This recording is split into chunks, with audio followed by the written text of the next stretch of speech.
Okay, here we are. We're recording. It's been a long time. Been some time. I'm Fox, I'm Dragon. and we're gonna learn to play the Viceroy. I've actually played the Viceroy quite a bit, uh, yeah, but Dragon is not.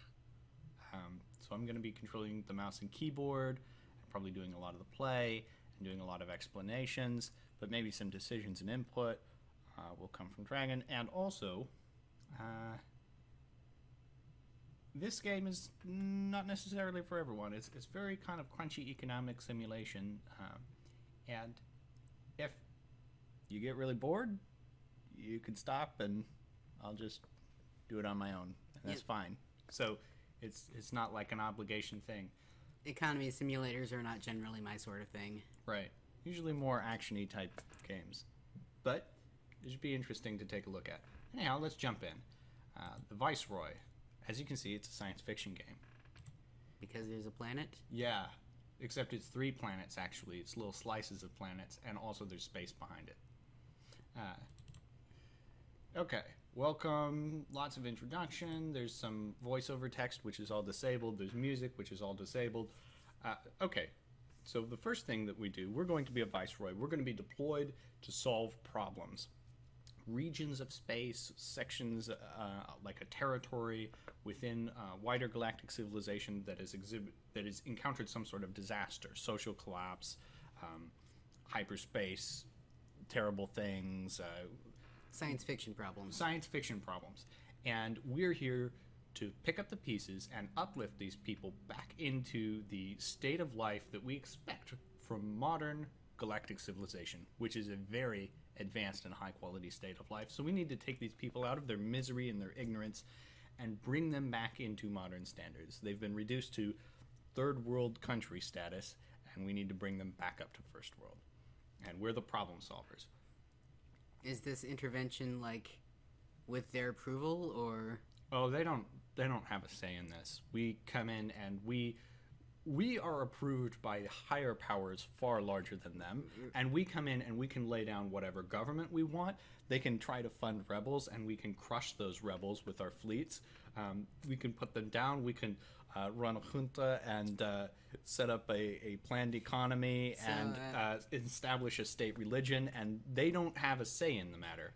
So basically what you're saying is that we are a very American galactic empire here. In some sense, yes. I mean, but what our choice in front of us right now is what is our belief system? What,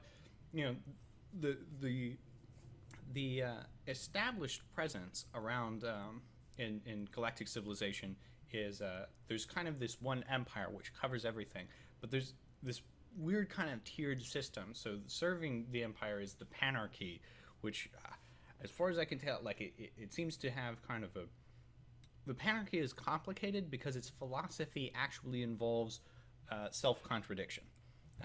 It believes that multiple governments operating in a single area is like the most efficient way to accomplish things. So that means both like levels of government, but it can also mean being a member of 3 political parties at once as a single person, and simply holding all of those contradictions and accepting that. It's an interesting kind of post future philosophy. So I'm having trouble interpreting these icons here. well, okay, this is hands holding a ball with lightning. This is just the lightning. We got some plants. We got hands holding some plants. I was parsing that as a plant sprouting from some hands. Well, that's also, yeah, I very well. Then we've got Planet Hadoken. yes, Planet Hadoken, and then this one, the Hadoken has already been fired, and the planet is also on fire. there's no hands.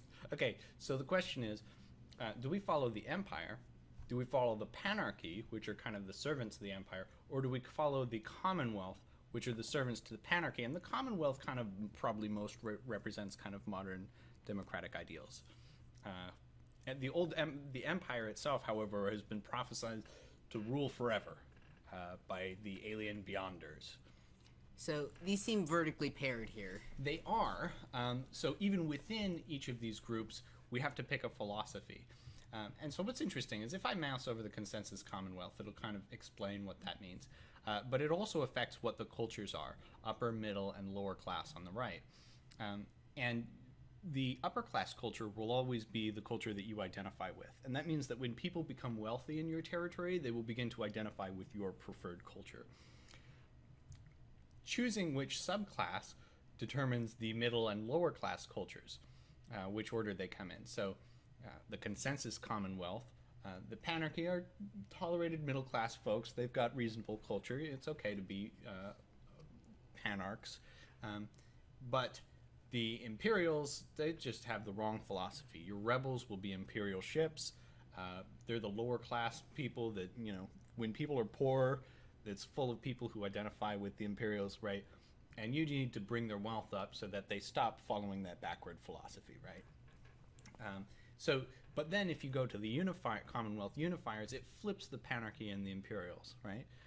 So the lower class becomes the Panarchs instead, and the Imperials are the tolerated middle class culture. So do the other ones fill out those 6 permutations?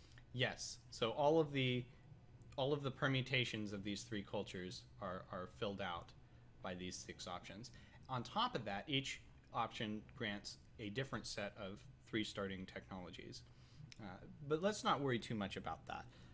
I would suggest that if you don't want to think too much about it, the consensus Commonwealth makes sense, and I'll tell you why. The Commonwealth of the Territories is the single greatest power in the known galaxy. Those who follow the consensus promote the ideal and reality of competent democratic government. You're not going to hate yourself for picking the consensus Commonwealth, right? Fair enough. Also, a lot of stuff's going to make sense because, like, this background that you see in the background, this is like the Commonwealth and all kinds of stuff. Like the voiceovers talk about the Commonwealth a lot, and this is kind of your default option. And also, your starting technologies aren't really weird. They're like local government, creche education, which is educating the children's, and common suffrage, which just means that people get to vote on their government, right? Like, those are your basic technologies. As opposed to you pick Old Empire and you've got miniaturized gate, jaunting grid, and beyonder retreat. What are those things? I don't know. So Consensus Commonwealth is a nice default option if you aren't feeling weird and don't want to think too much about it. So does this choice also define the setting in terms of, like, the one you choose is already the most powerful faction? I don't think so. I mean, it pretty much just has the impacts on the things on the right, really. The lower class culture is the culture that will be launching rebels against you. So you'll have your culture skin ships, and they'll have the alternate culture skin ships. And different cultures prefer different types of weapons. Like the Imperials prefer long-range, low-damage weapons, and I think the Commonwealth prefer really short-range, high-damage weapons. So, like, things work out differently. Depending on things, but you don't have to worry too much about that. What do you think? I'm okay with that consensus Commonwealth. Okay, we're going for the consensus Commonwealth. There's a bunch of lore about the consensus Commonwealth. I struggled over the millennia in the name of our common cause, our consensus, our Commonwealth, and you have prospered, advancing through the ranks to your currently exalted station, Viceroy of the Commonwealth. We salute your excellence, your efficiency, and your greatness. We applaud your efforts to raise so many of us from the ugly mysticism of the Empire to the heights of the Commonwealth. The Empire is a myth. Its supposed destiny is a mere superstition, stirred up by the words of the inhuman Beyonders and proven false by the long imperial collapse. That collapse has been a millstone around the necks of civilizations across the Great Spiral Arm. And worse, the faith that the people have placed in the return of the Empire has prevented us from building a newer, fairer, and more just civilization, much as it allowed the domestic horrors of the Empire to go unchecked for so long. Lift up your voice, O Viceroy, and lead the people out of the darkness of history and into the light of the consensus. Show them the power of good and practical government. Show them the glory of the consensus and the kindness of the Commonwealth, and sweep the shadows from their eyes, in the name of the Commonwealth. So, okay, you're a bit of a radical, but that's true of every choice that you pick, right? Like, none of them are like, oh, we like everybody, there are no enemies. No, you're going to be fighting. So, what exactly is a viceroy? Like, etymologically, it sounds like a vice king. You know, I don't know. I would have to look it up. We Exactly. can look up I know Viceroy later. it's some kind of administrative position, right? Mm-hmm. And it presumably holds a lot of power. I think it's like, and I might be wrong about this, but I think it's sort of like a person who holds power in place of someone who is like more rightful. So it's as if like the king can't hold power because the king's a little kid. So like the viceroy holds power, for example. And I think they use a different term in that specific instance, but I think it's something like that. But as a viceroy, you are the highest power in the districts that you govern, but you can also be reassigned because you too have bosses. Your bosses are in the Commonwealth. But they send you to be the Green Beret. You go behind enemy lines, you go into this problem territory, and you just take over, and you fix them. Okay, so let's see what we got here. We go into the palace, and we're confronted with this really intimidating screen with all these different buffs that we can pick up. That's a big grid. And it's a big grid, and there's all these buffs, and we've got 10 points to allocate, and all these things can take 50, but we only have 10, and they're all allocated to administrator, and the buffs are kind of small. Like, I can put up to 10 maximum fleet capacity, or up to 2% reduced bureaucratic overhead. Like, it's kind of crazy. So don't worry about it. Okay. Can close this screen right away. Like, you haven't even played the game and you're being asked, what do you do? How do you want to allocate your tweaks? Micro things that I don't even know what they mean. Don't even stress the micro stuff. You're not even there yet. So then we go to the portal. So the challenge that we're facing is civil war. We're being sent to a place where the long grinding civil war that raged across this territory has left it a broken ruin. The challenges it left behind hinder trade and will make it hard for you to gain influence. Use the strength of the surviving economy to build up individual planets and regain influence. So it's a little hard for me to read the text from back Yeah, here. so we have border collies. we have we have border conflicts. And there's text on each of these. I'm not going to read all of them, though. So border conflict affects individual districts, and it eliminates all influence gain that you can do in the district. Now, influence in the micro term, in the short term, matters not at all. Doesn't matter. The people are not affected by how much influence you gain from that district or not. So, however, influence is your score, and when you finish and you release this territory, when you go home as Viceroy and you go back to your Commonwealth masters, they will judge you not based on all the little things, but based on influence. And influence is determined by the wealth of the people, how many people they are, and also influence gain buildings and stuff. So I'm seeing these things and I'm kind of interpreting them as like problem tokens placed on a game board. Sort of like that, right? You'll see a lot of these tokens. These ones are the problem tokens that get placed down. However, like placing them on a game board, you'll see that it's a little bit different from that. Like they're not going to go into a grid somewhere, but they are kind of go into slots in a way. The next one is radioactive fallout, which reduces crowding limit. This just means that districts can support less population. And then sterilized farmlands reduce biological productivity in a district, right?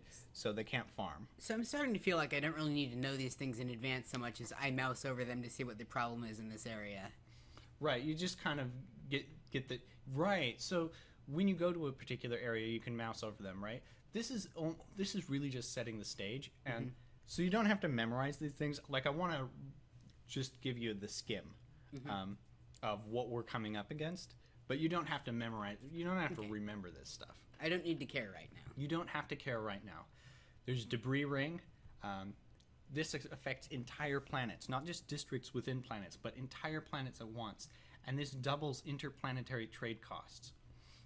I can see the actual status effects on the bottom there. So yeah, there are 6 of these tokens placed on the board, basically. Basically, although you'll see that the board doesn't quite look that way. Orbital bombardment. The surface has been scarred, and this again decreases the population, the ability of an entire planet to support population. And then territorial disputes on a planet. eliminate influence gains. It's kind of like border conflicts, but affecting the entire planet at once and not just individual districts. So the top ones are regional, and the second row is so planetary. These are all regional within a planet. The next one are planetary, planet-wide problems, and then the last row are even bigger. These are system-wide problems. An entire star system has this problem affecting it.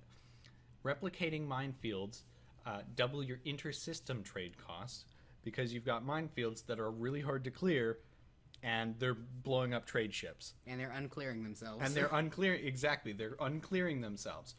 Warring nations, almost even between planets and stuff, right? That's the influence blocker for this tier. Influence blocker I'm seeing for a entire pattern. Star systems, right? Of course, they didn't line them up in columns, so that seems kind of silly. Yeah, that's true. And then wartime devastation, which devastates the industrial infrastructure of an entire system. And that reduces industrial specialist multiplier, which makes it hard for industry to run. Okay, so the high-level impression I'm getting is, I get this bundle of star systems handed to me. Yes. And they have all of these problems on them that I need to remove in order to succeed. Right. And also, these problems are hindering my ability to do that. Yes. Although, your end goal, you would think, encountering this, that your end goal is ultimately solve all these problems. But actually, your end goal is to uplift the people. Okay, so this is why they're suffering. This is why they've been brought low. But ultimately, whether you solve these problems or not, and you can fix these things, you can repair these problems, but whether you do that or not, your end goal is to help the people one way or another. So I need an economic victory. Yes. And I can remove the obstacles to my economic victory if that's the path I want to take to trying to get there. Right. And in the end, when you go back and you review, they'll tell you, at the beginning, there were this many challenges facing the people. In the end, there were this many. You might want to get it down to 0 for the sake of, I don't want to leave this place with replicating minefields behind. I'm Viceroy. I should really be able to solve your border conflicts and replicating minefields problems. I'm not going to leave this issue remaining. But on the other hand, I could just say, you can just cope with your orbital bombardment and right. I'll take the I'm not going to population try and hit. fix the problems. Exactly. I'm not going to try and fix all your territorial disputes. I'm going to get your economy going, and you guys can solve your territorial disputes on your own time as an independent territory, right? I'm here to pick up the pieces. So, on that note, how much sort of independent functioning is there in this? Is it a Civ style where basically you tell each city what it should be building, or is it you give them priorities and they'll maybe try to solve their orbital bombardment on their own? It's more Civ style when you set it up in that dichotomy. So let's actually dive right in. Okay. So you can take a look. So this is Cope, one of our star systems. We have 4 of them, okay? You can see them up here. Cope, Fields, Massey, and Rocha. This is Cope. And we can view it. And this gives you the overview of everything going on with Cope. And so there's 3 branches to the economy: industrial, biological, and cultural. And you've seen the industrial problem of wartime devastation, and that is in fact affecting the entire system of Cope, right? Which is reducing the specialist multiplier. And so what are my anime faces here? your anime faces are your different population types, and these are the cultures, right?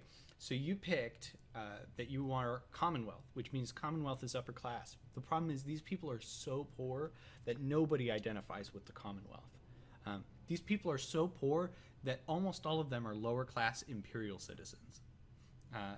And a handful of them are middle class panarchy. You've got 28 times panarchy citizens chits, and 112 imperial citizens chits, and 0 Commonwealth. Now, mostly it's not the end of the world that they identify imperial citizens, but what happens is that imperials are really good at industry, Commonwealth are really good at biology, and panarchy are really good at culture. And so when you're producing a certain thing and they get those nice multipliers for their racial bonuses, basically, then that will affect their production of the stuff. You don't have to worry about it too much, but that's kind of how that shakes out. And in addition, you can grab these guys and you can drag your anime faces down somewhere. So I want my Imperials to be industrial specialists, for example. You can drag them down, and now there's none up here in unspecialized production, where they try to produce everything equally. And then 112 of them are now down here in specialist production. And specialist takes your standard productivity of that good and multiplies it by the specialist multiplier in lieu of producing everything. So, like, it's like allocating your focus in Civ 5. Where, like, you have it say, okay, put all the workers on generating money and then fill up the rest. Or stuff like that. I don't recall enough of the details of the system that you're describing to comment directly on whether that is or isn't like that. But it is basically, if they're up here, they produce goods in the amount that's listed up here, 2.0, 1.21, 1.71. If you pull them down, then they produce only their column, but they multiply that production by this multiplier, which unfortunately in this case is 0.14, because wartime devastation makes industrial specialists extremely inefficient. But that multiplier applies to the industrial branch of the general as well? No, it does not. So Am I making things worse by specializing exactly, them in industrial? That is wartime devastation for you. It is destroying your industrial specialists. So like, don't work so hard and you'll make more industry stuff? It's like, don't try to work in the destroyed factories. Like, do your more generic jobs where you're like, do a little bit of everything, but like, if you try to get into the high-tech factories, it turns out the high-tech factories are destroyed and you'll spend all your time trying to jury-rig your equipment rather than doing that. So you don't actually want any specialists until you've enabled your specialists to be functional. Okay, so this screen here is the entire star system. This is for the entire star system, and actually all these numbers are averages. So this 1.71, it actually has to be an integer value, but it's done on a district-by-district level. And so the planets then average them, and then the whole star system averages it. So if I micro them on a planet level, does that change how this is allocated? Exactly. This is the overview, which aggregates all of the information for the planets below. And I can drill down to Cope 1, and then I can drill down further to District 1 of Cope 1, and I'll get different information. And at this point, I'm allocating each chit on District 1. And I'll back out of here, back up to Cope. And then on top of this, okay, so that's your economy tab, right? Mm-hmm. But then you get into the interesting stuff where you've got the domestic tab, which covers population overview, good consumption, trade costs, and this gives you, it's ironic that this is economy, but this is not economy, because actually a lot of your economic information is going to be in this tab. Mm-hmm. You got your influence here, which you don't care about too much. Happiness here.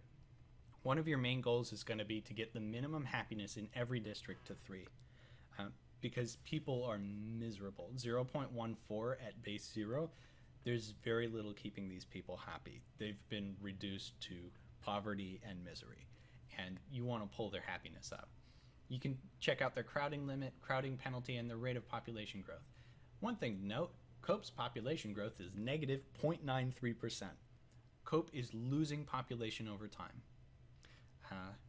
The population is actually dying off right now. And the population maps to my worker shits? Your worker chits. It sounded like you said your worker shits. Yeah. Sort of, yes. So you'll probably this number here might actually represent the number of billions of population working in this area, although I'm guessing not actually. This is probably just the number of little dude chits. But because you can see here that I've got all these little chits, but actually the population of this district is 1 billion.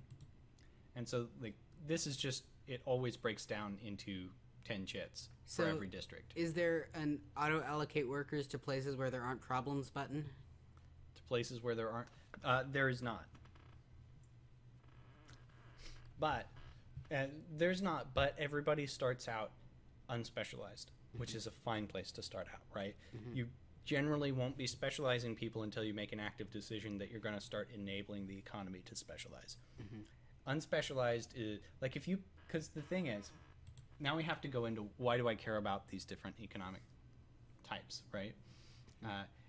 Wealth is wealth is how rich the society is, right?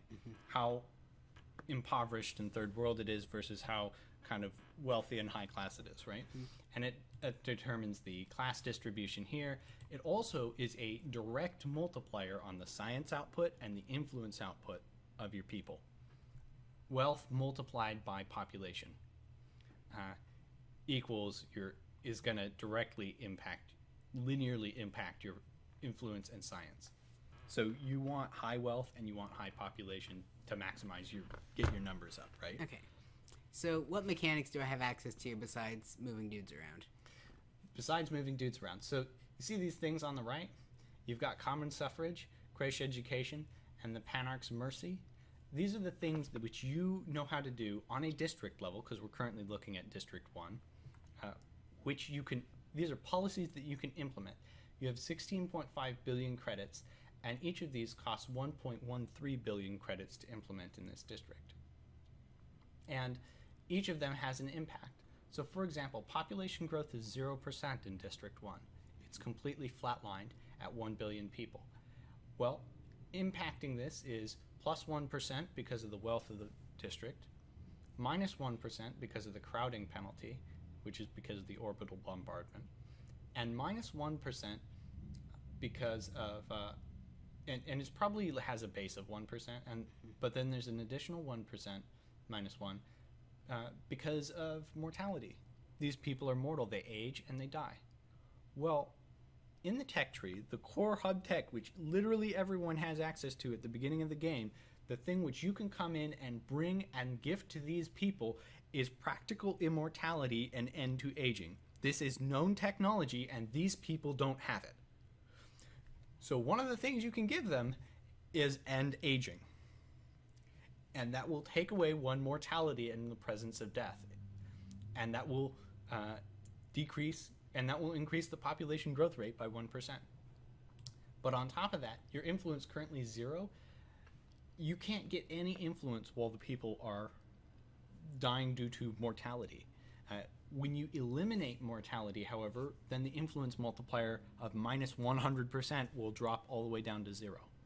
Okay, so I've got 4 systems, and extrapolating, I've got 3 planets in this system. 3 planets. And 4 districts. 2, 2, okay. 3, yeah. So, about 3. Got 3-ish. 4, 5, 5. Okay, about 5, 4. 6. So, like, how many districts total am I working with? Because it seems like a lot. It looks like you're working with 3, 4. So if we estimate 5 districts per planet, then you've got 10 planets. So you have 50 districts is how many you're working with. So doing policies on a district-by-district basis is hard to afford.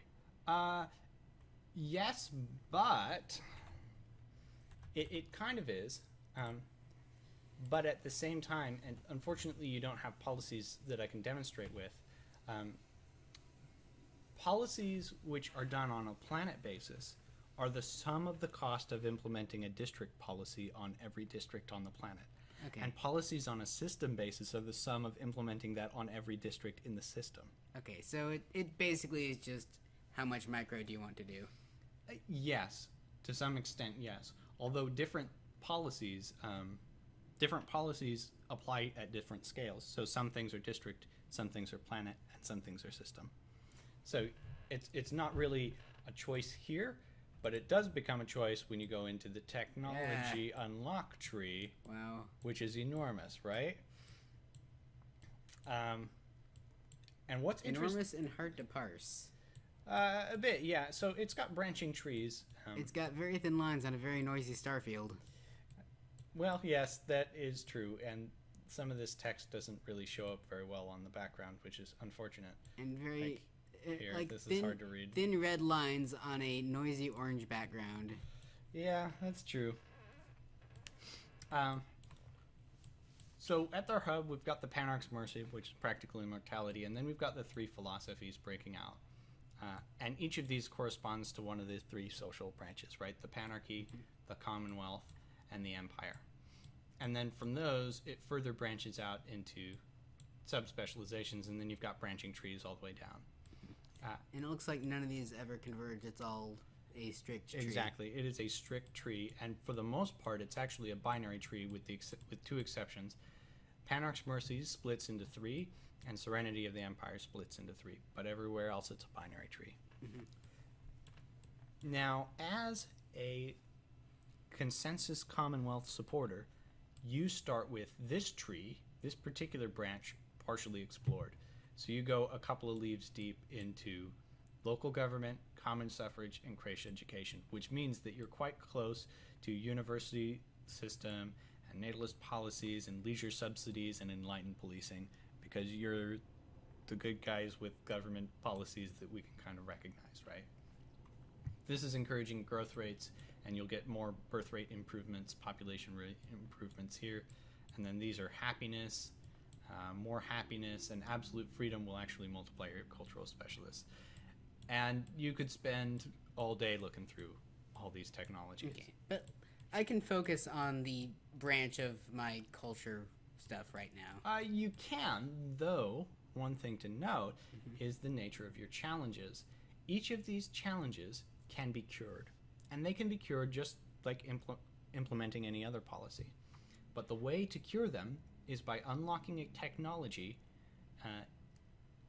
a specific technology for each challenge. The antidote to that? The antidote technology, yes. So, for example, the debris ring, which has plus 100% interplanet trade cost, is cured by space elevator. And the space elevator eliminates interplanet trade costs. It's all the way down there. And it's way down here. But it also cures debris rings. So actually what you would need is you'd need to grab, if you wanted to truly eliminate interplanet trade costs, you'd grab space elevator, and then you would implement both the base technology and the cure technology. Are the cures all on leaf nodes? No. So each of these kind of yellow highlights is a cure. So superscalar towers cures orbital bombardment, which is reducing crowding limit. This gives you a district by district crowding limit reduction, but you can also, on the entire planet, implement the cure for orbital bombardment, which is not in and of itself building superscalar towers everywhere, but superscalar towers unlocks the ability to cure it.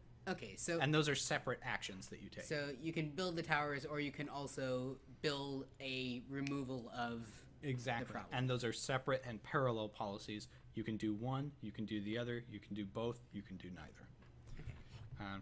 And then we also on the way is the cure for radioactive fallout, which is living underground. So it looks like all of these cures... There's a lot of cures down this branch with frictionless, gated by frictionless highways.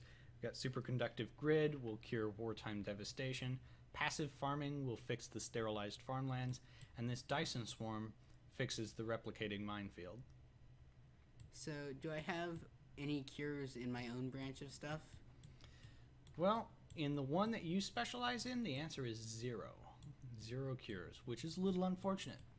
Is that like how it randomly rolled at this game? Or? It is. So there are some nature of challenges.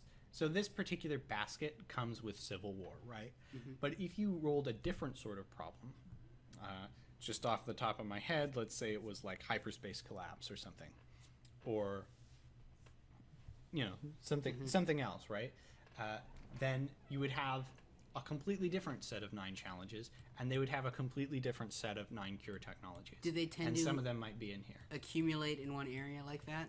They often have a concentration area, but there's always a sprinkling in other locations.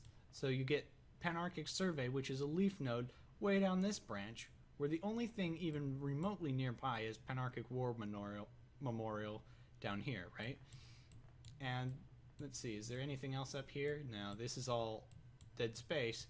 But way down here in a leaf node is Seasteading, which fixes border conflicts. And there's nothing on this entire branch of the tree.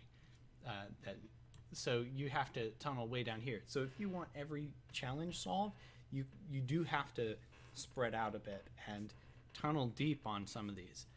Whereas other ones like this, you can just get kind of most of the challenges solved by pursuing only one branch. And you will run into some problems for which the cure technologies are actually like inside your free text, where it's like, I already have the cure for that. Don't worry, guys, I got this. So, does a lot depend, like, just on what faction you chose and how well that lines up with your obstacles? I wouldn't say that a lot depends on it, but you can get a little boost from it. Okay. So, we got a tech tree. We got a tech tree. We got worker allocation. We got worker allocation. Also, we have 75 billion unused science capacity. So what happens is it sums up the science production of everyone, and that's actually like your battery of how much science you can hold. And then when you unlock a technology, you eat up some of that charge. And that doesn't refill over... battery's the wrong number, the wrong description. It's sort of like... you're playing Civilization and you've got 4 iron mines, so you've got 4 units of iron, and technologies cost a unit of iron each. Huh. And so you need to improve your science capacity in order to support your technologies. And if at some point your science capacity decreases, then your people become very ignorant of the technologies they hold, and it's all religion and superstition, because sufficiently advanced technology has become magic to them. So, is there, like... a research time in this, or 0. So once you have the capacity, you can unlock it, but once you unlock it, you can't switch. There's no respecking. So when your science capacity goes down, does it prune technologies arbitrarily? It does not. Your people just their technology becomes magic to them. They don't understand how their society works, and the weight of ignorance negatively impacts your influence. Because if you release these people and they don't even understand the technologies that you've implemented in their territory, your superiors will not be impressed. So if I keep some unspent science, then I have a buffer against that penalty? That penalty will generally only happen if you make it happen, right? Okay. If you're doing something, if you think you're being clever, and that's going to happen if you come into the policy tab and you've got your cultural policy, and you jump it up to multiculturalism, which increases your bureaucratic overhead, but at the expense of science but gives you a bunch of extra science capacity. And then you drop it down to monoculturalism because you've just bought all your technologies, but now you want your reduced bureaucratic overhead from reducing science capacity. So you've just tanked people's understanding of science in exchange for reducing your bureaucratic overhead after you've unlocked a bunch of technologies. And so now the people don't even understand the stuff that you've just unlocked because you've killed all the scientists. So if I'm understanding right, you keep the benefit of the technology you've unlocked, but you take penalties for being yes, but it's overcommitted. penalties to your score. And if you later turn it back up to multiculturalism, it kills that penalty. Huh. That seems a little exploitative to me, since you can totally do it, and there's actually not much reason not to do it. And so perhaps in a future patch, that system will change. Since it seems not quite working as designed, but that is, as of now, as of the patch that I'm working on, and the game's not been released a very long time, and it's frequently patched. So, or not quite designed as intended, perhaps. maybe that's a better description. Yeah, The design decisions they made do not actually line up with the goals they wanted to. right. Okay, so what's the orange spiral? That thing's been bugging me. This orange spiral, this is a portal to neighbors, Unioneers. And basically they've got some really long-term quests that they want to establish for you to improve your Imperial Fabricator artifact, which these just basically give you some miscellaneous quests that you can do to get some miscellaneous benefits.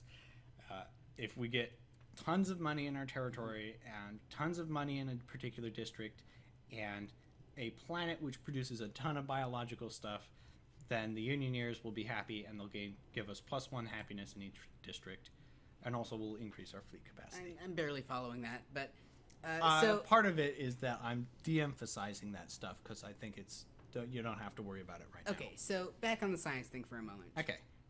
Since research time is 0, Yes. does it make sense to not take technologies until I intend to build them?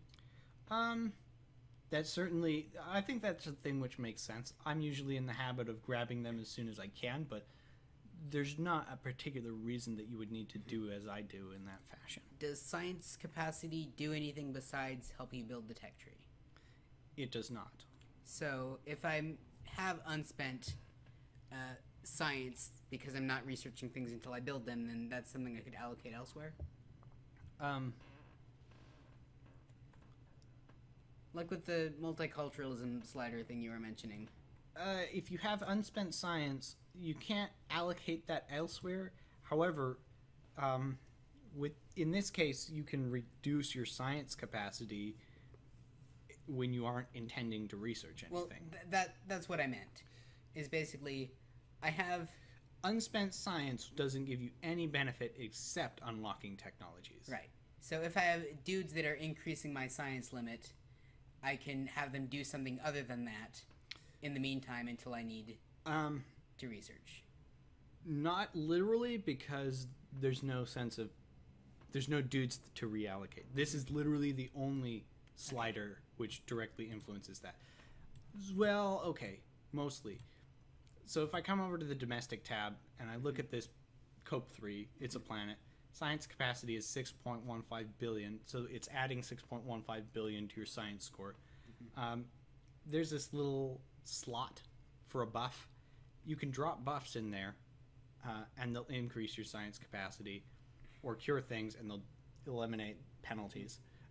But and so you could turn those off, but then you'd have to rebuy them later when you do intend. So that's... And there's kind of pluses, like the more things that are in place, the more your bureaucratic overhead is. Okay, so is this kind of like the Civ thing where it makes sense to have like a science city and a food city? Stacking bonuses? Sort of, yes. Well, sort of. So how complicated is turn 1 here? Do I need to... Turn 1 is unlock some technologies, because you've got a bunch of technology capacity. Pick some policies if you want to change your policies. We don't have to right away. So what's the trade-off on the cultural policy again? Cultural policy is bureaucratic overhead, a percentage multiplier, versus science capacity as percentage multiplier. And bureaucratic overhead is... It is an multiplier on the cost of every policy, and it is also a penalty to your income. So why don't I crank that all the way down for now? All the way down? Yeah. Okay. Because that decreases the cost of building upgrades and stuff, right? Okay. Let's take a look at these other policies. We also have religious policy. This one also affects bureaucratic overhead, but now instead of paying for science capacity, you're now paying for population growth. And you can actually push it 2 pips above base, or 1 pip below. And this is state religion will give you the most population growth, and relativism will give you the least. So it'll actually penalize population growth. Does that single-handedly like offset my negative population growth on that one place? Plus 2% population growth would most likely offset all of your negative population growth issues single-handedly, and at the expense of offsetting the benefit that you got from monoculturalism, right? And it just costs you the plus from this, so you'd basically go to minus 50% science capacity, but plus 2% population growth, which over the long run can add up a lot, because population growth is ramp, and it's every turn that ticks. Every time you hit end turn. And these sliders are instantaneous? Their next turn, this applies. It's like, we just have a state religion this week, roll with it. Yeah. Have kids. That is something which I find slightly odd about this game, is that you can whiplash these policies. Well, let's go with population growth. All right, state religion this week. Deal with it. Have kids. What are these other things? Military policy. So we can choose Junta, which will give our vice-regal fleets +1 fear, which basically means people will be happy because we told them to, because we floated a fleet over their planet. But it makes it easier for their rebels to overthrow us. The rebels don't have to control every system. They just have to control most of them. Normally, the rebels have to have a presence in every system. Then we have our two middle road policies. Vassalage, which doubles our fleet capacity, which also means that we're doubling the rate at which we gain fleet points. Because we gain fleet capacity over time at a rate relative to our maximum fleet capacity. But that is an overall maximum scaling, so if we decrease it to half, then it's also half of the ramp we got in that regard. Yes. I think so, yes. I think if I understood that.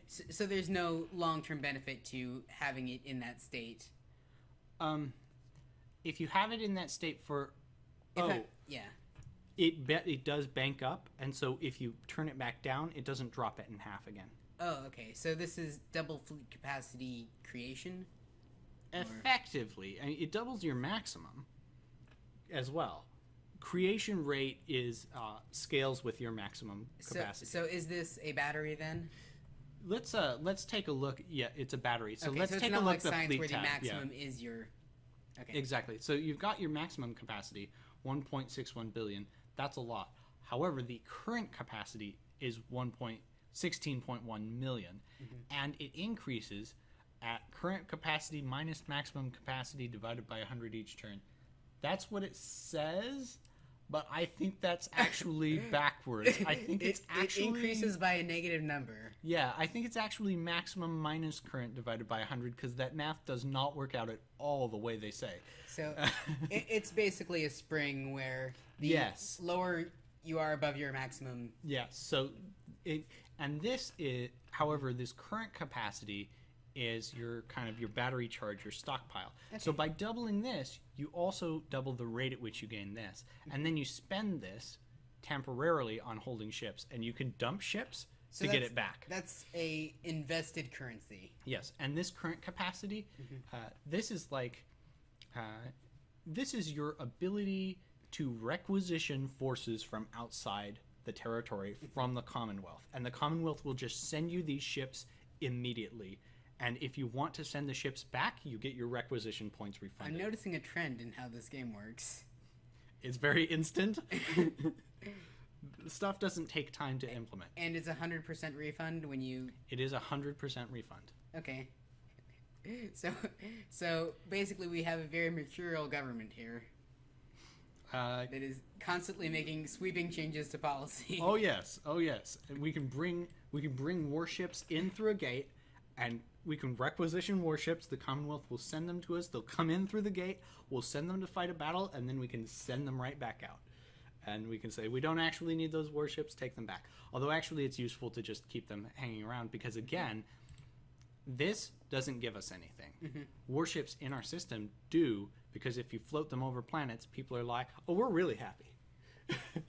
And if I have, if I sink current capacity into ships, then my meter builds faster. No. No? Because it doesn't reduce your current capacity, it reduces your available capacity, which is your current capacity minus the currently mobilized capacity. Okay.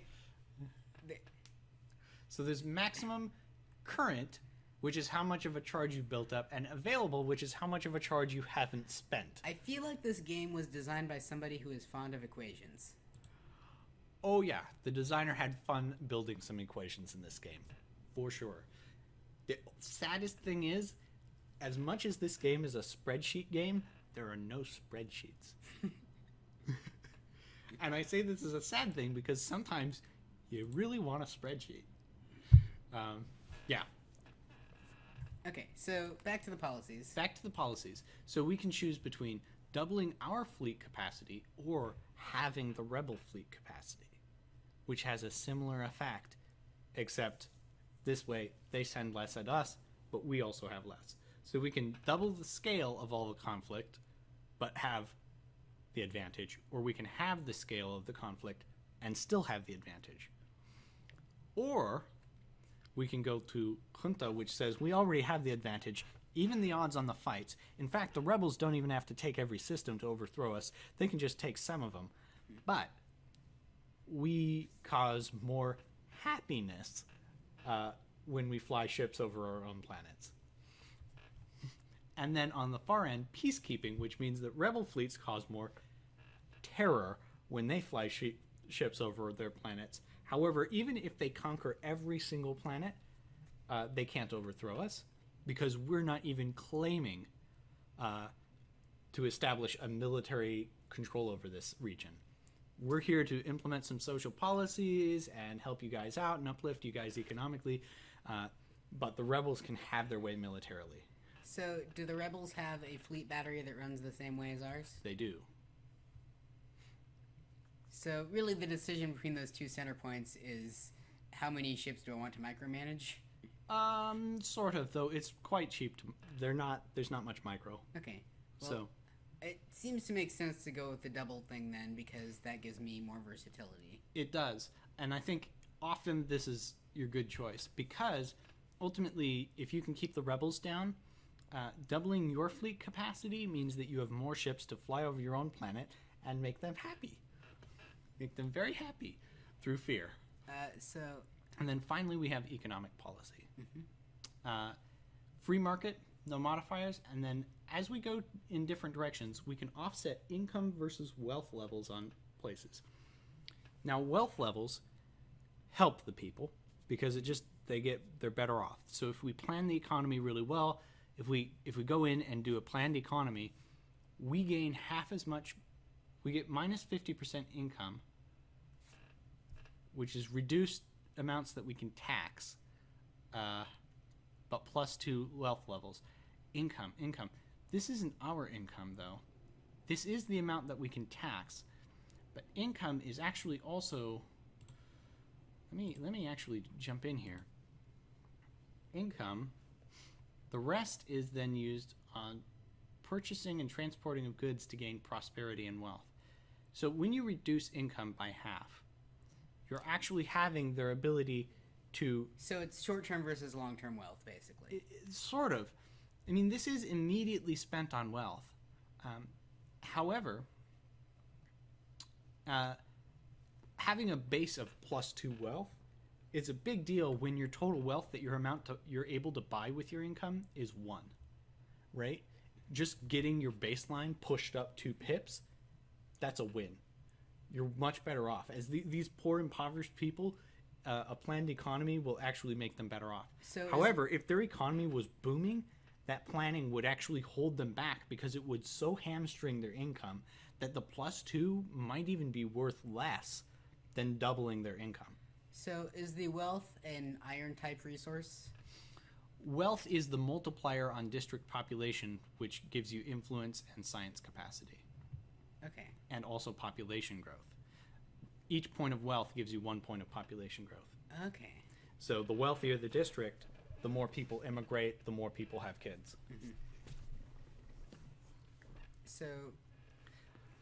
And so really heavy crowding occurs when the region is wealthy, right? You get high crowding penalties because wealth can overcome crowding penalties. And what does crowding do then?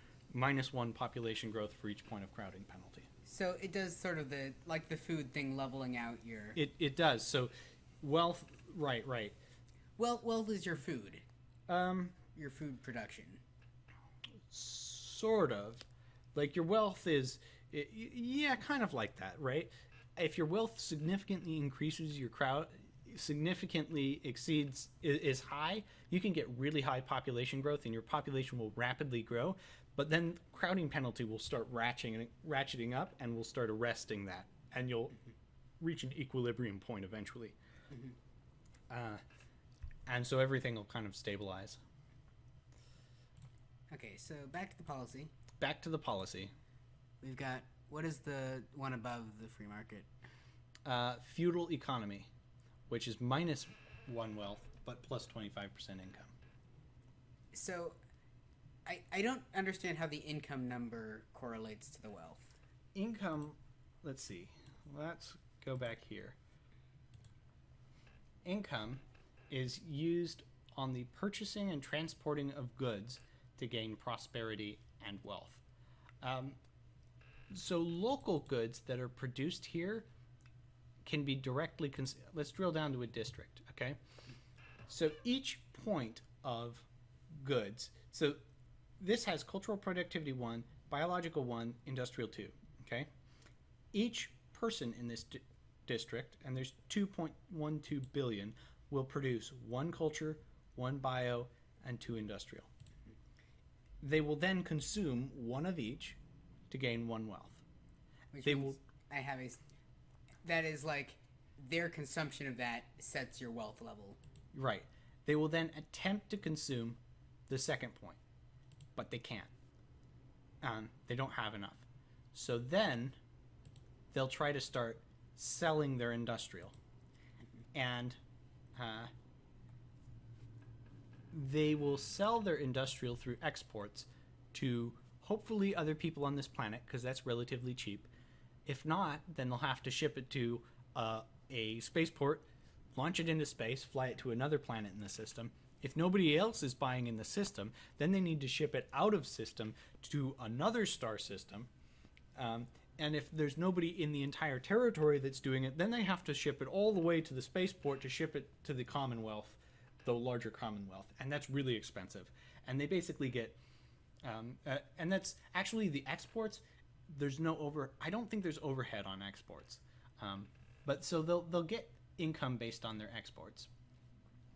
And then they will take that income and they will invest it in goods, which what they'll do is they'll keep a little bit of their industrial and they will start importing biological and cultural because they need equal amounts of all of them.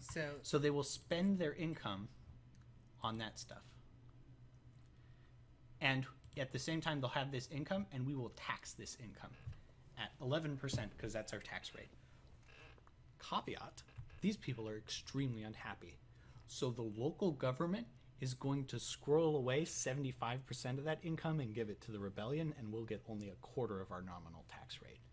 75% of our nominal tax rate is actually being given to the rebel fleets.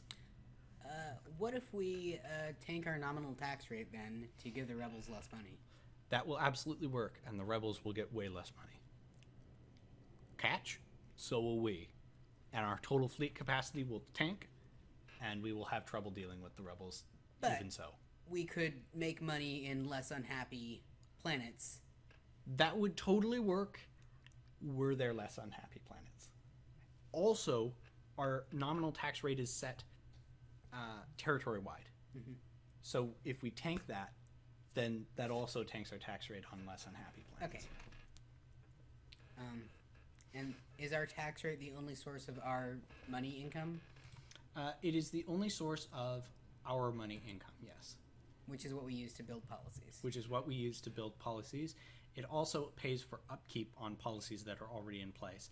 So this bureaucratic overhead is also an expense for upkeeping policies as well as upkeep.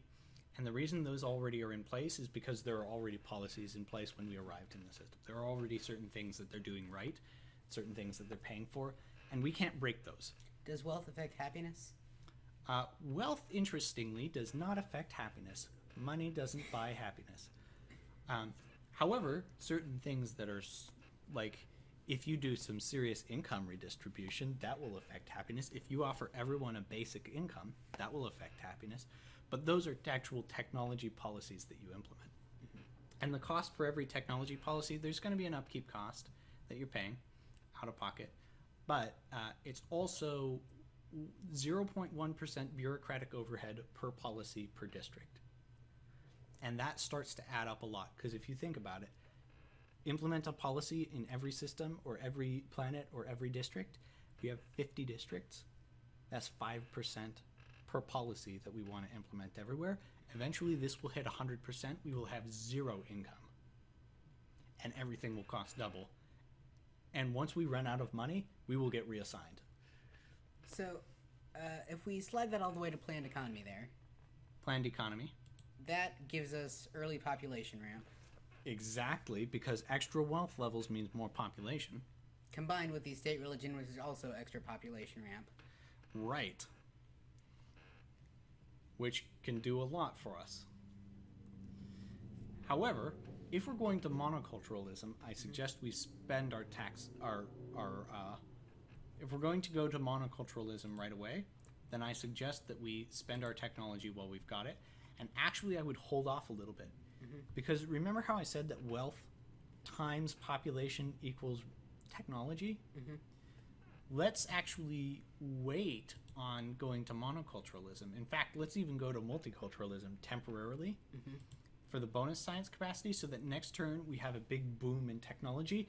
Then we go on a shopping spree and we buy a bunch of technologies, and then we drop them back to monoculturalism, whiplash them into the dark ages. So how does that, and that is having overspent our technology then? Yes. Okay. So we'll apply we'll have the weight of ignorance bearing down on our reputation. But you know what? These people are dying anyway, so who cares if they're ignorant, right? They're still mortal. Like, we haven't even solved that problem. Nobody's even caring what's going on in this district right now. This place is a disaster area. We'll pick up the pieces later. Right now, we just need, guys, learn some technologies, right? We need to implement some policies, and right now, we need to just teach them as soon as possible. And if they're superstitious about it, fine. We'll fix that later, right? So how many of my districts have the people are dying debuff? All of them. All of them? All of them. You will need to implement that policy in every district, eventually. And in fact, you could go through and make your first priority just cure aging in every district. And that would take you a number of turns to go through.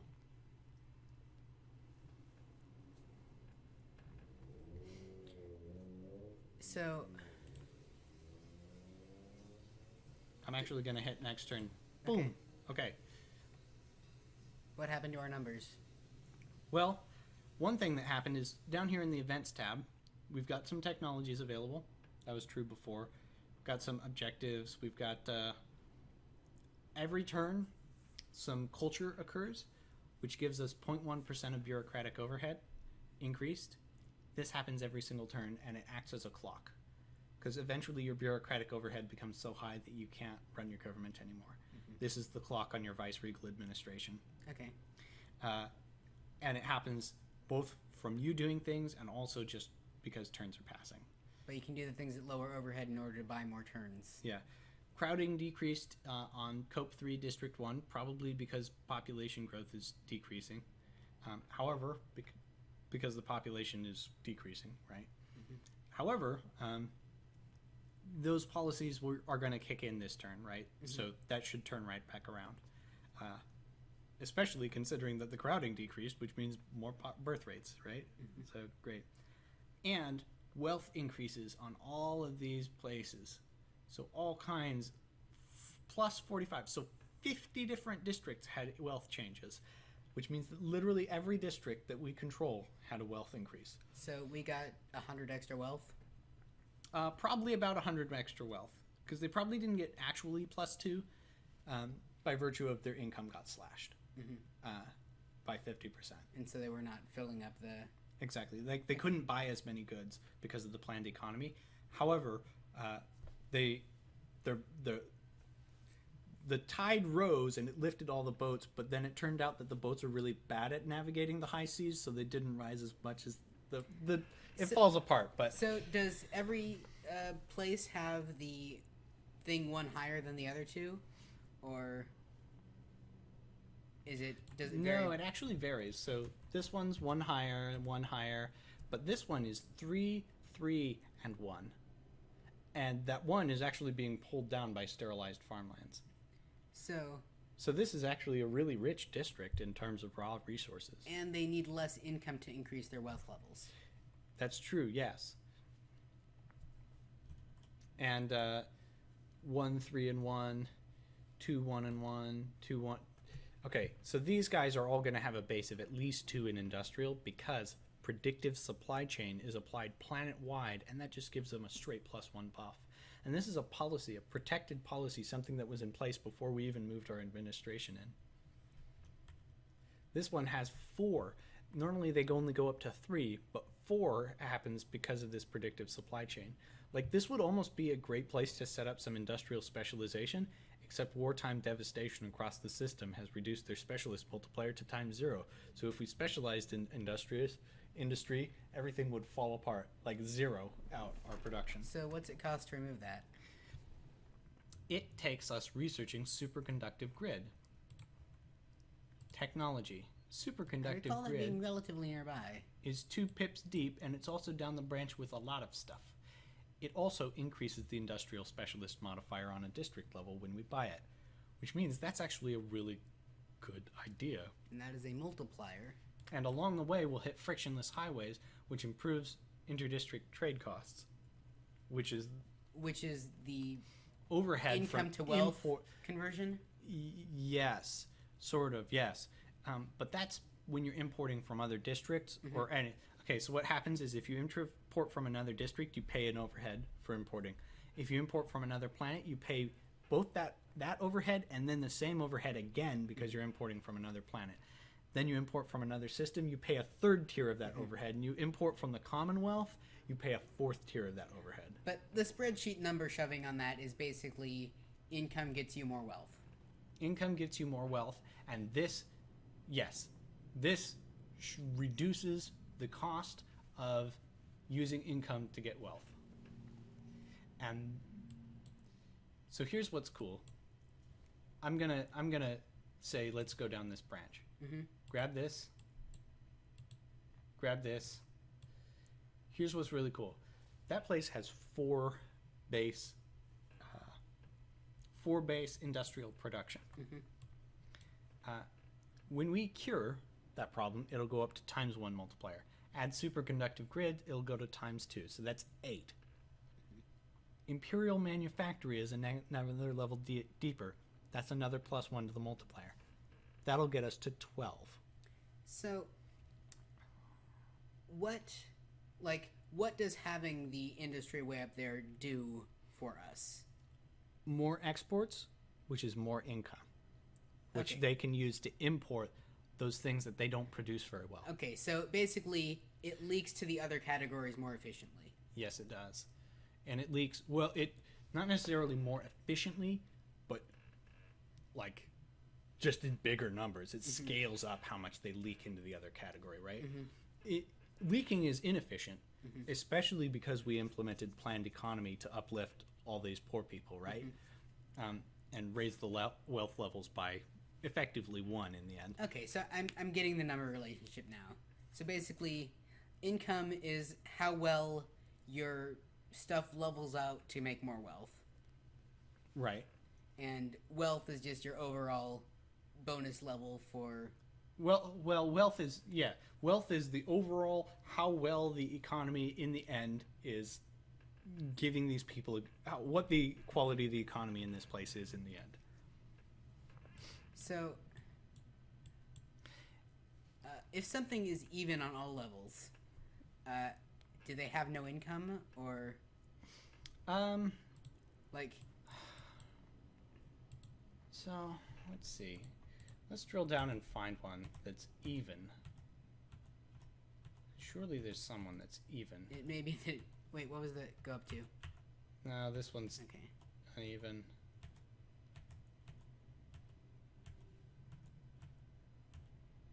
This one has 1s across the board.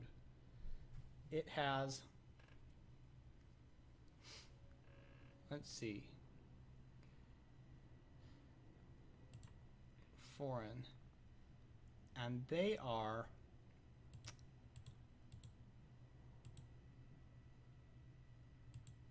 let's see, they appear to actually be exporting goods. They're producing 1 billion of each, and then they're not consuming all of it. They're actually still exporting some of it. What does that accomplish? I'm not sure. I wonder if they're mandated to export a certain amount. Like, they can't simply be completely, like, they have to they have to actually engage in trade. Like, they're not allowed to be completely insular, right? Mm-hmm. I wonder if that's a crack the whip that the developer put in and said no district can just simply consume its own goods and not trade. They have to export some of their goods. Because ultimately, if they consumed it locally, they'd be at 3 wealth. But they're not. They're at 2.4. Because they're taking the wealth penalty of selling stuff to buy stuff at a worse rate, essentially. And actually, they're selling off those goods, and then they're not buying new goods to replace them. They got this income, and what are they doing with this income? I'm not sure. So, if something is even, do they not try to increase the wealth evenly for all 3 tiers or 3 categories?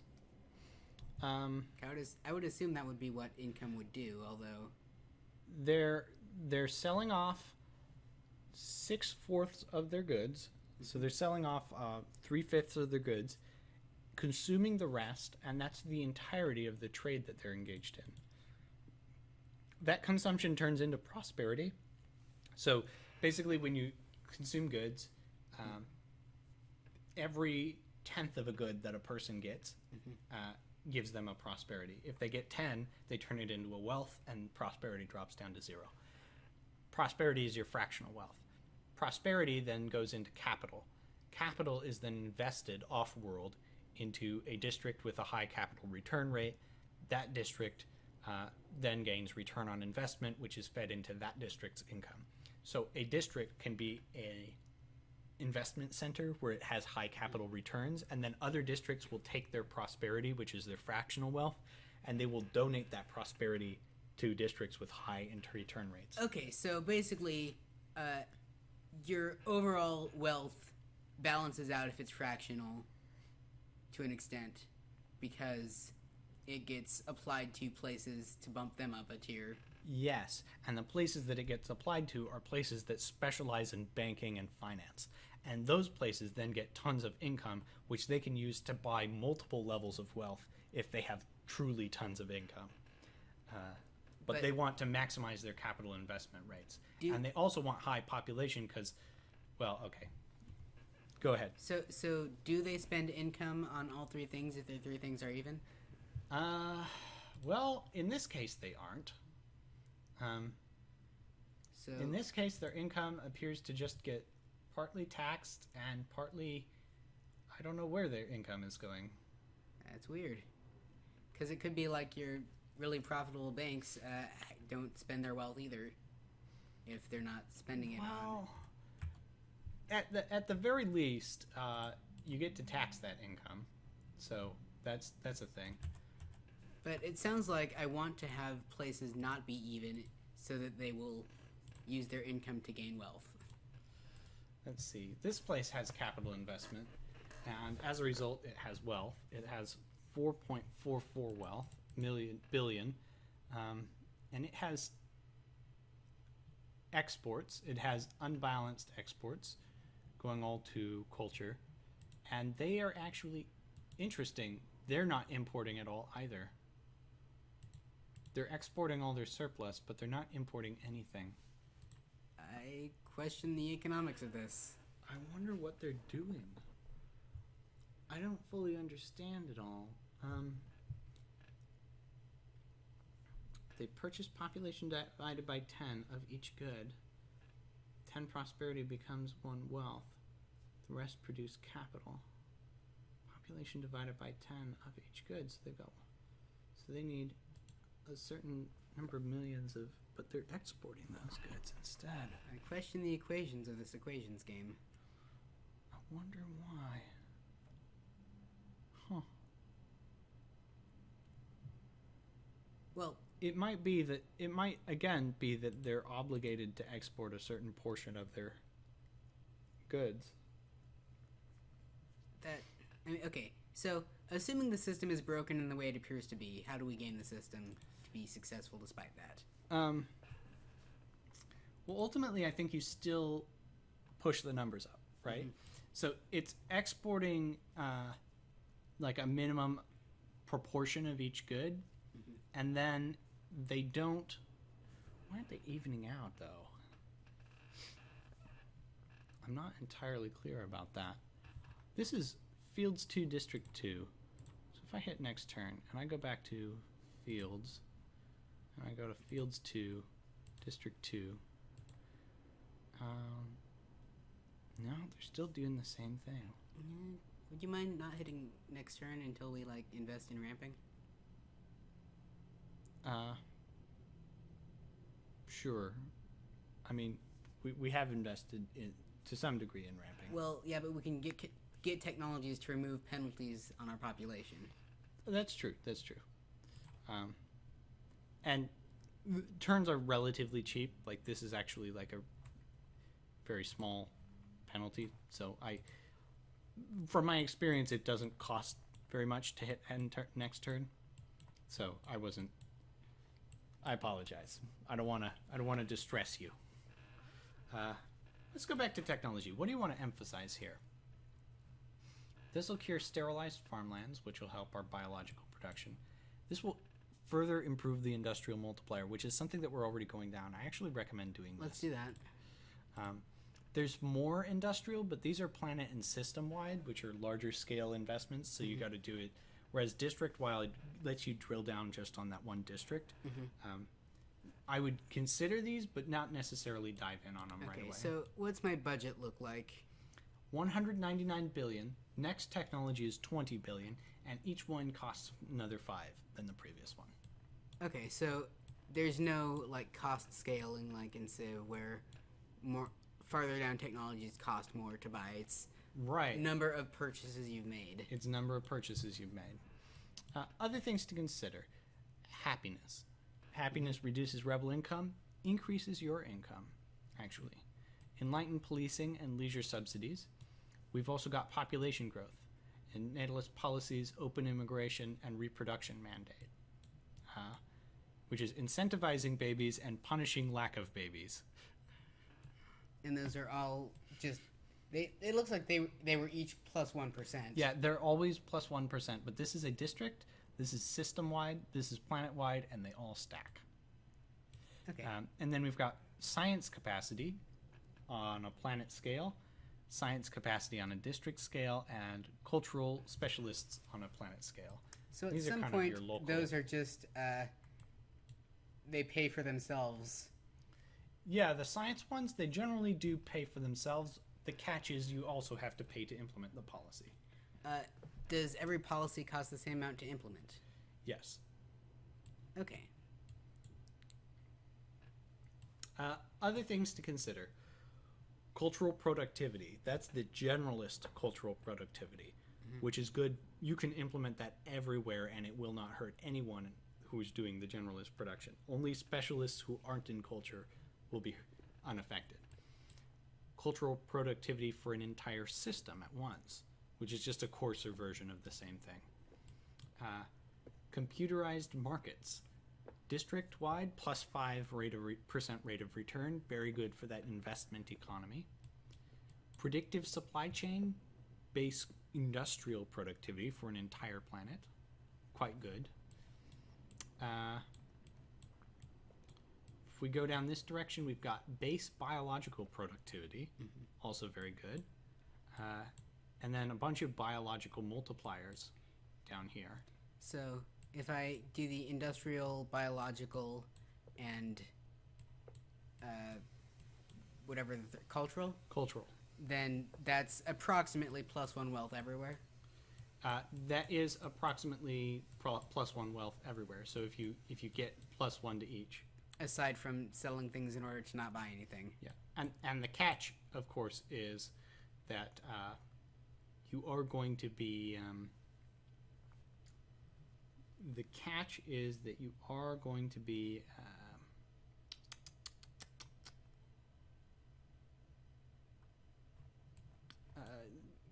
having to build this everywhere. So that's 15% overhead to build 3 policies in every location. So how many technologies can I buy? Oh, that's a little bit of math, actually. But I should say that because it is a very well-defined number right now. Like everything costs the same amount and scales at the same rate. Yeah. So 20 plus 25. We have a lack of Plus spreadsheets 30 here. plus 35 plus, yeah. So a number. More than 5? About Okay. 5? Okay. 5 or 6? 7? 5 to 7? Okay. So, what improves? Like, what directly improves population growth? Directly improves population growth. We'll get the encouraging people to have babies. Right here. Let's grab Boom. that. All right. We can go further in that with open immigration and or reproduction mandate. The problem is those are the same benefit, but more awkward to apply. That is true, but they also stack. Yeah. And you can cancel policies at no cost, and it refunds not the cost of the policy, but it refunds the overhead.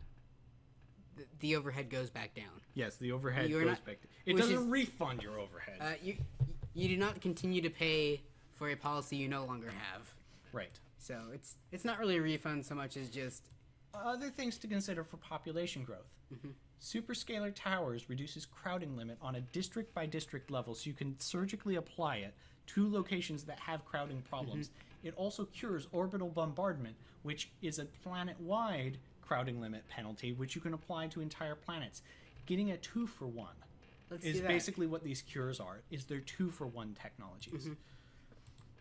Deep inhabitation cures radioactive fallout, which is also a crowding limit thing.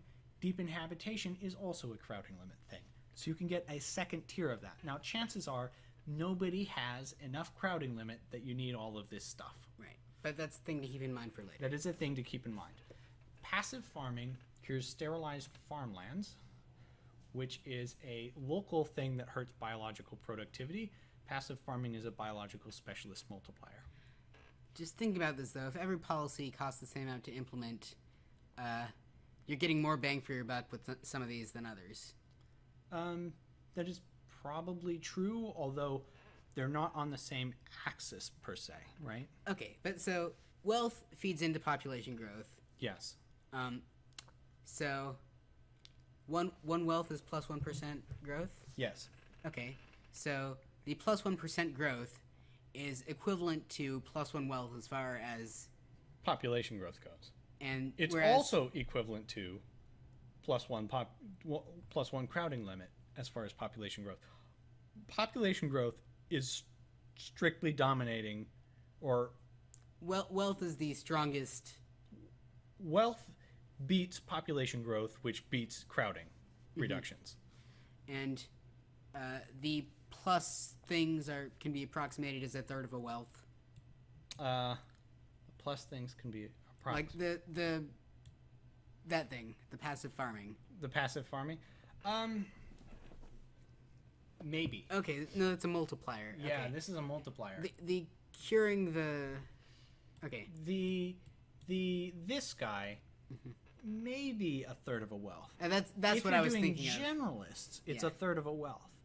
If you're doing specialists in biology, you might have ×3 or more multiplier, which means this could actually be more than one wealth. But you need a ×3 multiplier to get at least one wealth. Yes. If the exchange rate is even, which it's not. Which it's not. Which is where guys like frictionless highways come in helping to bring down the exchange rate.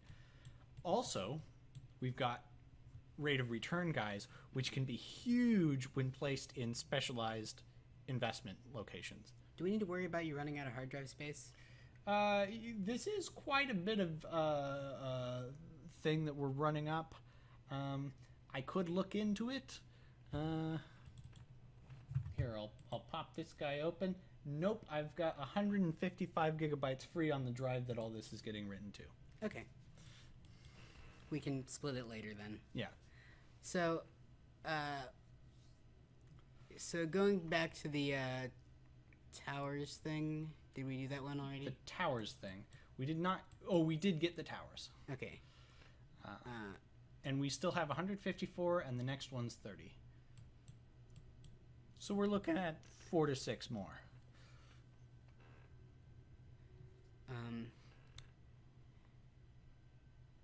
So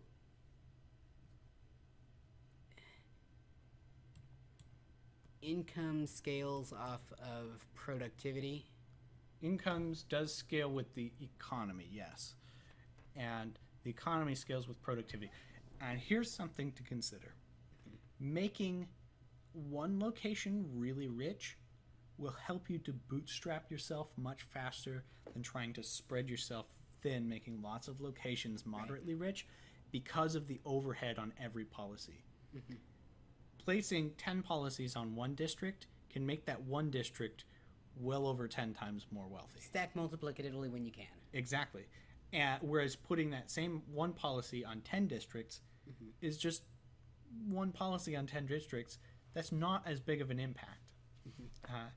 Which means that you want to build tall rather than wide, even if that means ignoring the poor sods out in the countryside. If you can make your inner city really, really well off, that will actually help you to eventually come back and uplift the poor people. So are there income multipliers? Income multipliers? Not directly.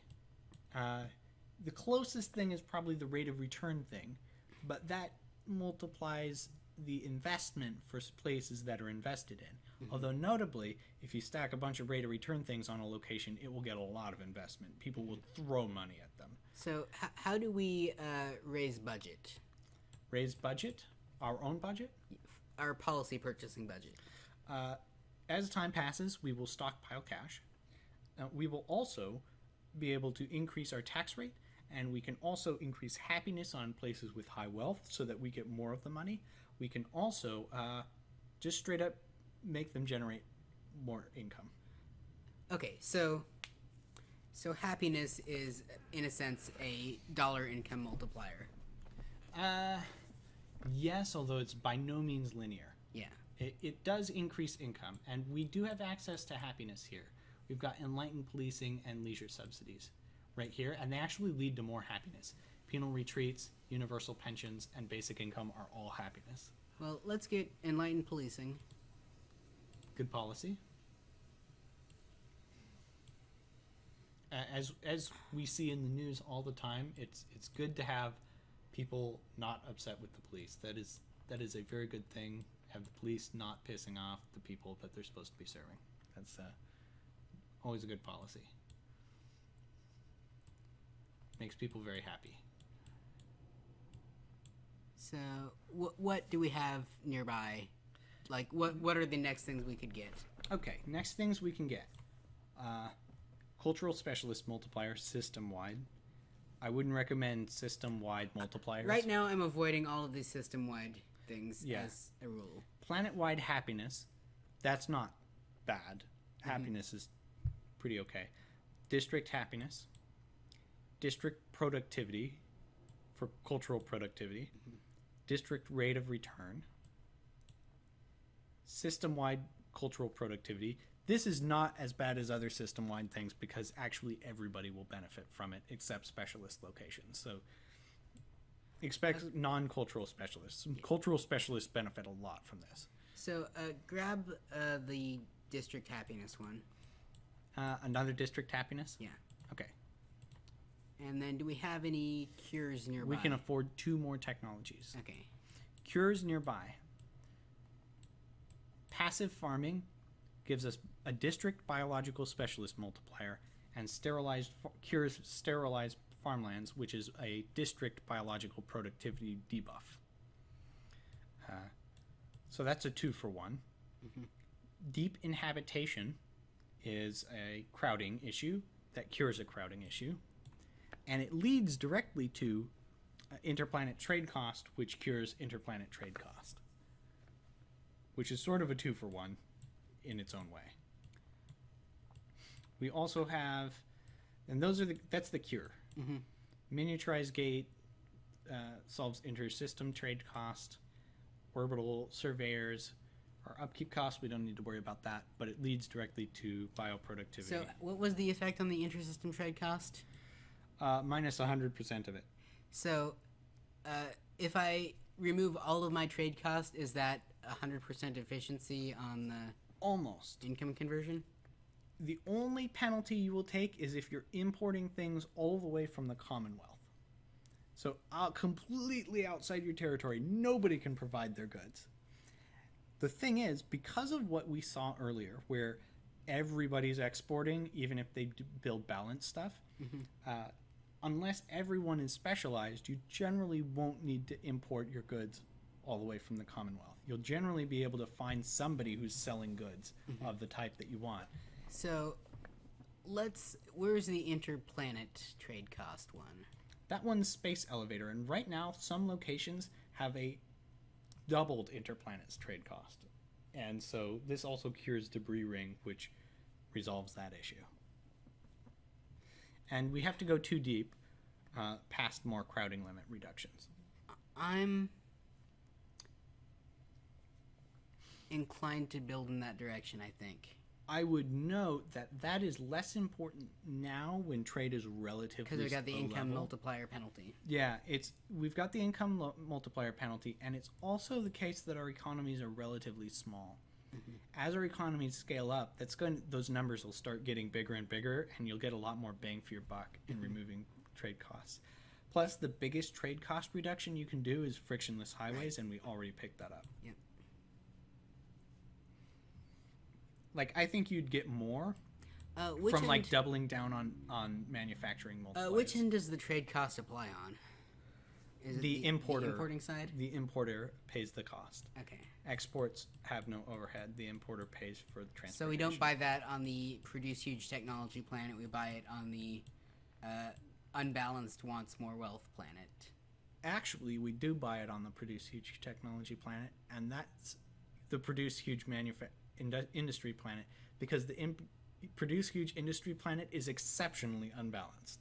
That's okay. That makes sense, right? So yes, for the reason that you were thinking, but also no for the reason that you weren't thinking. Okay. So, what do we got in the way of tech multipliers? Planet-wide industrial specialist, system-wide industrial specialist. We could also go past rate of return to get planet-wide industrial productivity. Here's the catch. The one place that we were really looking at improving already has this. Right. This is the thing that they already have. Now, there are ways that we can dive deep to get additional improvements. Like way down here, there's a district industrial productivity. I think there's another one somewhere. Self-aware economy is system-wide industrial productivity. But for the most part, I think these are the only 3 industrial productivity increases. There are some multipliers. But this is kind of our big trio of multipliers, and we've already picked up the district one. Okay, so... and notably, I mean, stacking these is very efficient on that one place. And this is why making the entire system industrial specialist can kind of make sense, right? So then we have a lot of industry across the system, because there are some things which have to be applied system-wide. And it's inefficient, and it's efficient to stack them vertically with these other guys. So there was one of the penalties I had was like a minus 100% penalty. So like reduced influence, and then I think these are influence really, and plus 100% on trade costs. Okay, so what's the field? The minefield? No, the scorch. This is -1 biological. Okay, -1. Okay. Which, that's pretty bad if you want to build biological. But you can also totally ignore it by specializing in not biological. Right. You can. And there's wartime devastation, but that's a system-wide thing, and the system that we were looking at building industry in doesn't have it. So...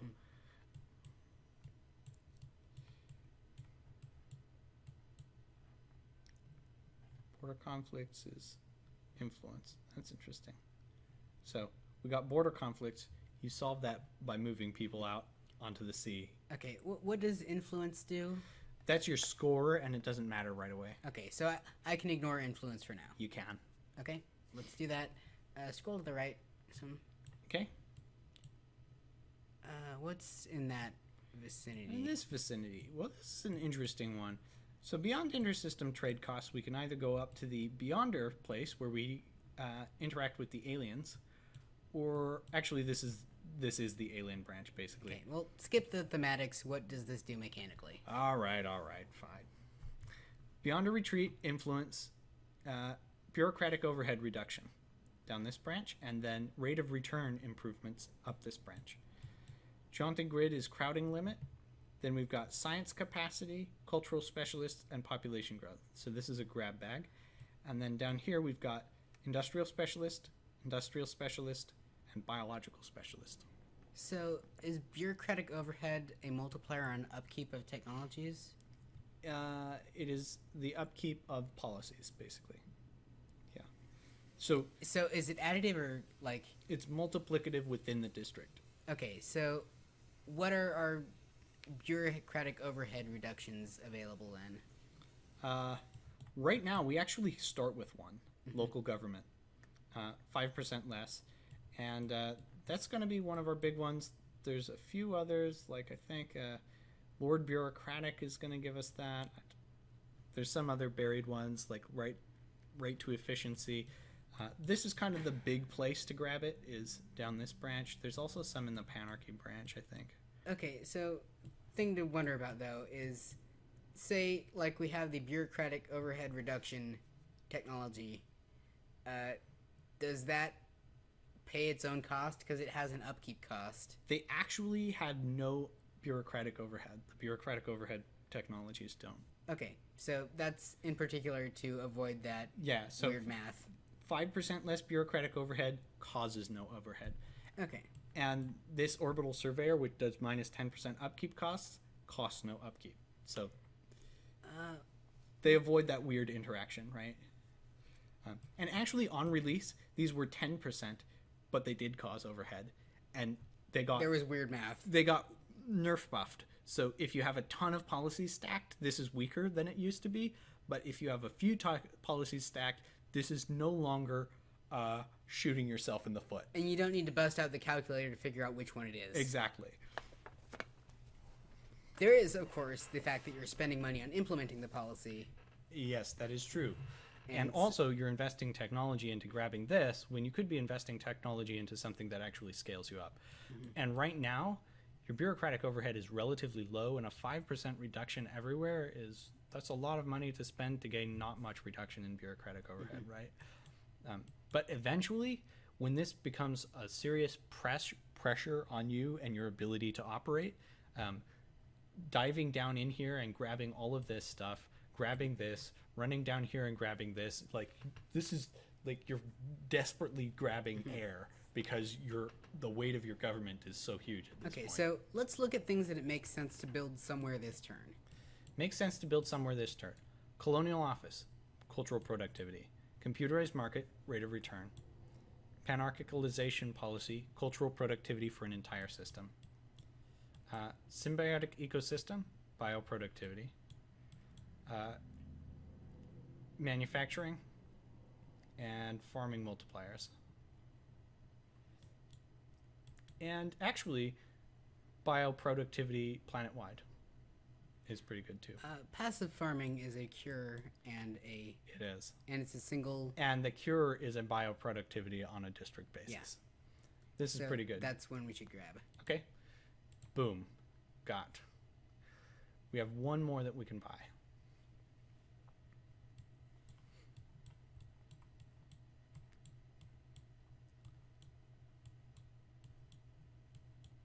Want my recommendation? Yeah. I would grab the planet-wide industrial specialist multiplier. Makes sense. I would stack it with the other multipliers we got. Okay. Okay. Now let's drop to policies and send them into the monocultural dark age to get our bureaucratic overhead down by 20-30%. Okay, now let's build tall industries. Tall industries. So, who has good industrial productivity? 2, 1, 1, 2, 2. These guys are nice because they have a deep core tap, which we don't have the tech for, which adds multiplier. That's pretty great. Is there, like, can you only fit a single thing in that slot, or? No, you can stack them up. Okay. The bad news is their base productivities are really low, and this times this is what we care about. And so if these numbers are low, so let's look at high, like that's a high base industrial so productivity. that's 3. We can cure this. 2, 1, 2, 2. We can cure this, but these numbers aren't huge. There's 1 3 and some 2s, but we should keep looking. Okay. Let's note any 4s we find, and probably any 3s. Right. 1, 1, 2, 1. This one comes with this free, but we don't care that much because we have that. 1, 3, and this planet already has this multiplier. Nice. 2, 1, 1, 1. That's too bad. Okay. Well, 1, 2, 1, 2, 2. This is the one with the predictive supply chain built in. This is the one that had the 4. 2, 2, 4, 5. Oh my gosh, this guy has 2 buffs on him. This district. 2. So this has a 4 and a 5. okay, so let's go tall on this planet first of all. First of all, they've got a problem with wartime devastation, planet-wide. So we go up to the planet level, and no, this is system-wide. We actually have to cure this for the entire system. This costs us 17 billion credits. Out of what budget? 20.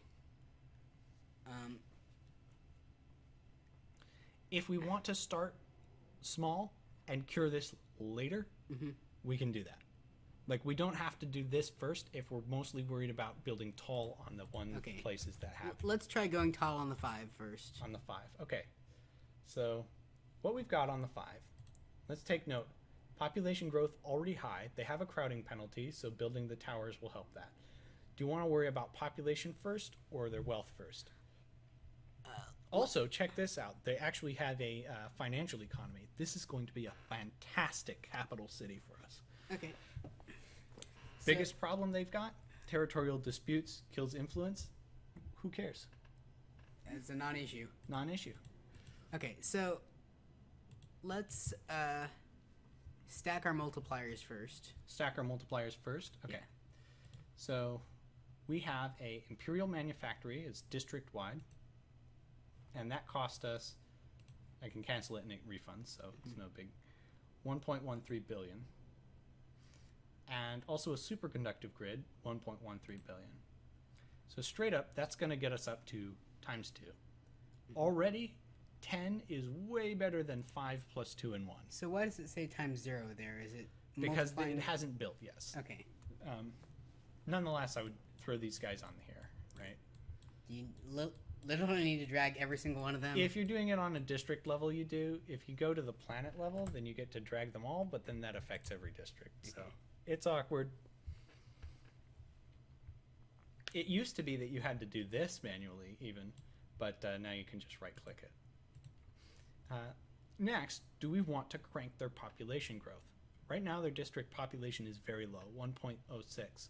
But if this is going to be our capital, then we want to max out the income so that we can max out our taxes and max out our science. So let's make this as capital as we can.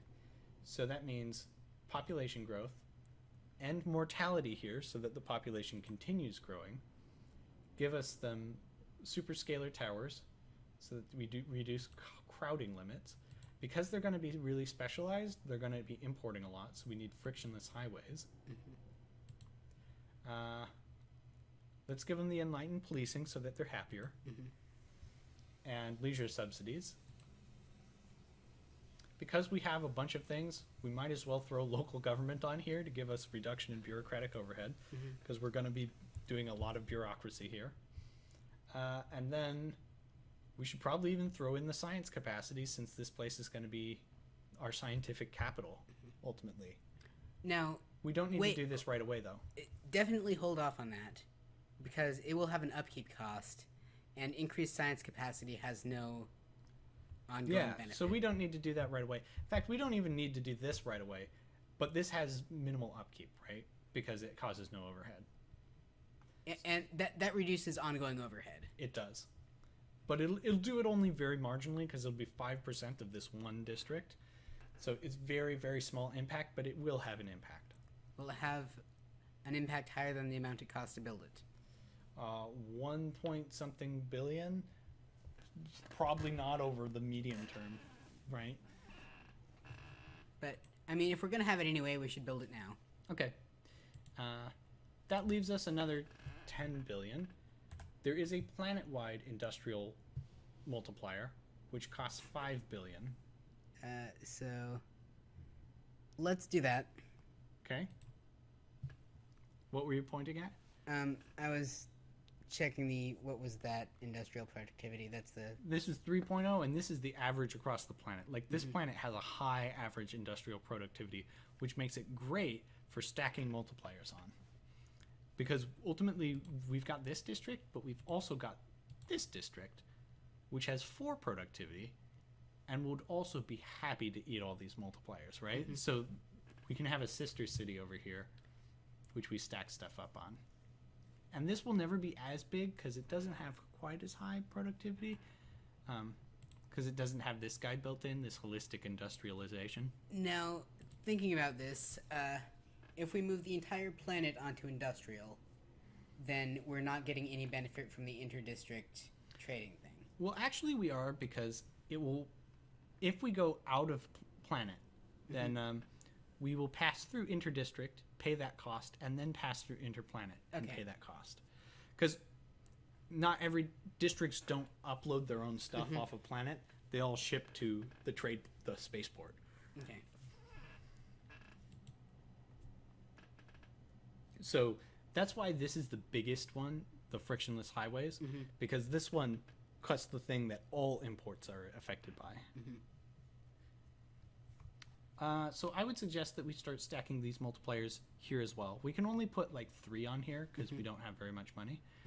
4 actually is how many we'll get. But we can put the multiplier on, and I would also look at the population growth too. We can't cure this radioactive fallout, which is really too bad. But we can end aging, give us population growth, and we'll give them towers. This will offset the fallout. And this takes all of our money. We'll put these guys in specialization. So we have the field. No, what is the debuff here? Yeah. Wartime devastation, system-wide. What's it cost to? This one costs, I think, 17 billion to solve this. Yeah, 17.0 billion. Because doing that soon is also a priority. It will also help us a lot. The catch being, of course, that we're paying both the cost and the upkeep for curing it on every district of every planet in this system. But it will help a lot for those districts that we're focused on. So, do we want to specialize our non-industry things? What do you mean by our non-industry things? Specialize our non-industry? Like, the ones that we're not tunneling industry on, do we want to specialize them in anything? I'm actually going to take the superscalar towers off because I forgot to apply superconductive grid, and I think the multiplier is worth more to them. Say a third time what you were saying about non-industry. Aside from the cities we're tunneling industry on, do we want Like to these specialize those guys? Yeah. Probably not. This guy would be the best candidate because he comes with a free multiplier on biology, but he's already got 2 productivity in every category, so he doesn't benefit a lot. In general, though, this planet will probably, like, eventually this whole entire planet may want to specialize in industry. Once we get enough multipliers Once we get the and stuff. planet multiplier, yeah. But these are the 2 that are really going to want it. Because the rest of these guys have really poor districts. Their base industrial productivity is 1, and it's being lifted up by predictive supply chain to 2. it's only these 2 districts that are really skyrocketing because they started with 3. And then technology-wise, once we're stacking the multipliers, we want to look at technologies that will increase productivity. Yeah. Once the multiplier gets high, once the multiplier reaches productivity, it doesn't matter which one you increase. Yeah, you want it to be a square. Yeah, you want it to be square, exactly.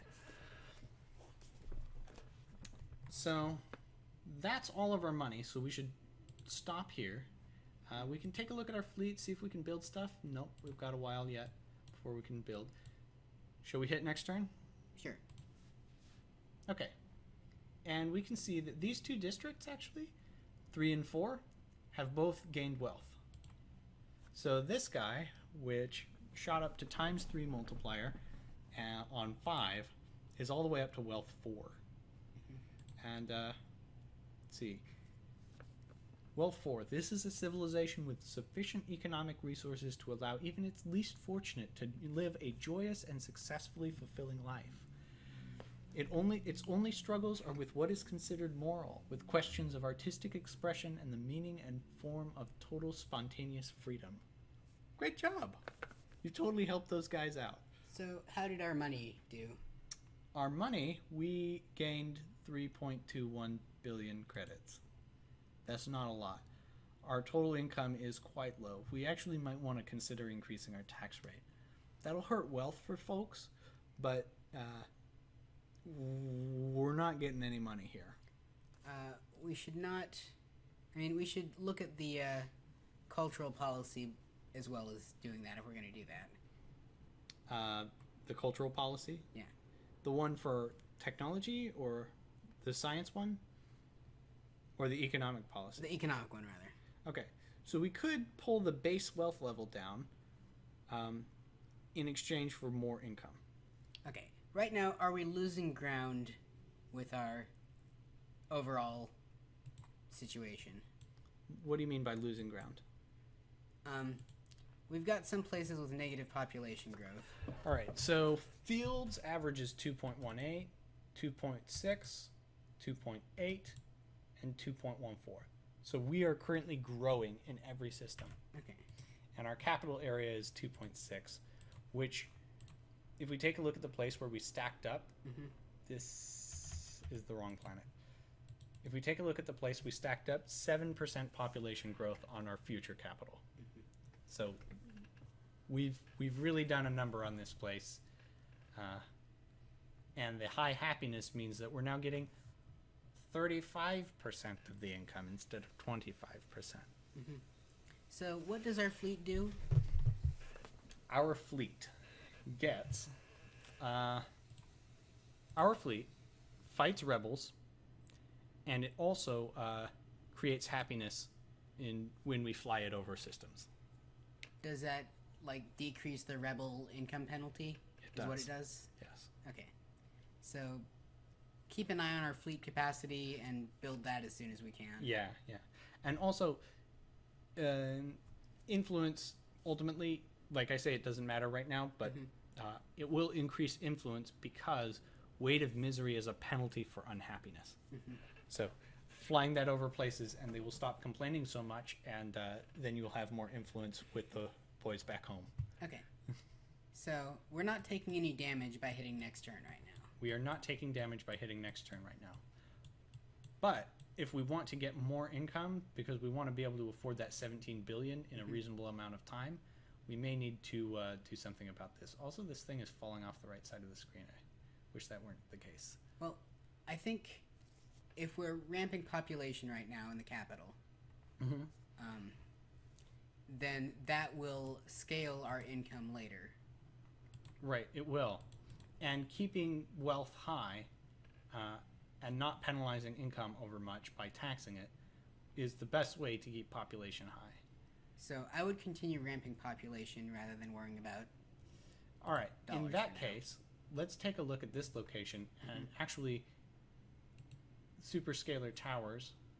And is there anything else this guy needs? I think he needs happiness and also highways. So do we want to worry about this guy's happiness too much? Is this our... This is our secondary location. This is the one with a little less productivity, but which we're also investing in. because it's still high, and these guys have wealth 3. Also, they come with a free creche education. I say free, but it's actually just as expensive. It's just already there. Yeah, it's not bought. Yeah, and we can't destroy it. Like, we just have to eat the overhead no matter what. Okay, well, what directly increases population ramp here? Well, we've actually already spent all our direct population ramp stuff. Okay. Everything that we could do, including the superscalar that we're building this turn, we've put in. Then what increases wealth level? I mean, what will boost wealth level? That would be these economic buildings that we built last turn, and then also frictionless highways. Yeah. And that's it actually for our funds. Okay. Next turn. All right. So far so good. Keep an eye on the fleet. Can't build anything yet. Okay. And we have 4 billion now in funds. So, District 3, what else do they have? Now we can look at happiness. Give them some saluting dudes with medals on them. Mm-hmm. Give them their police. Leisure subsidies, and we can also give them the local government for reduced overhead. Makes sense. And that's probably about it. They don't actually need their sterilized farmlands cured because they no longer are trying to farm. Yeah. And they were failing to farm, incidentally. Yeah. They had 0 productivity, but they're no longer trying and failing to farm. Mm-hmm. And we're out of money again. We might have enough for our first ship. So we have 102 million available capacity. So the cheapest ships are cruisers, and they cost 100 million capacity. Each tier is a next order of magnitude more expensive, so we're definitely starting with cruisers. Do the benefits scale linearly or better than that? They also scale 10 times. However, bigger ships are better because ships that get chewed up, they lose their weapons, and also they die sooner. So, like, you don't want your 10 ships getting killed off one at a time. You want one ship that gets killed off when it takes 10 times as much damage. You'd rather lose half your HP of your big ship than half of your fleet of your small ships. Which then you have to rebuild, right? Because you lose that available capacity, and it goes down, and then you have to recharge your battery. Because ships that are destroyed, you don't get a refund. You only get a refund if you send it back through the gate. Do you get a partial refund for damaged ships? You do not. You get a full refund? You get a full refund for damaged ships. So you can repair ships by selling them and buying them again? Ships are auto-repaired at the end of the combat. Okay. And combat is just take damage based on rebel substantial presence? Combat is... We'll get to that. Okay. We'll get to that when the rebels start fighting us. Okay. So we've got a fleet. Let's send them not to Cope. We want to send them to Rocha because that's where our capital is, and they're going to have the highest income, which means that we're going to care the most about their happiness, because that will, that's where the math works out. 3.88. Shall we just save this up? Yep. 7.62.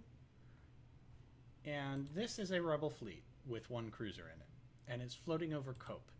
And what we can see in Cope is that if we drill down to one of these districts, they're not unhappy. They're not unhappy because they've not yet realized that the rebels are approaching them. So if we go to Rocha, one of our districts, we have a fear of the law bonus of +1.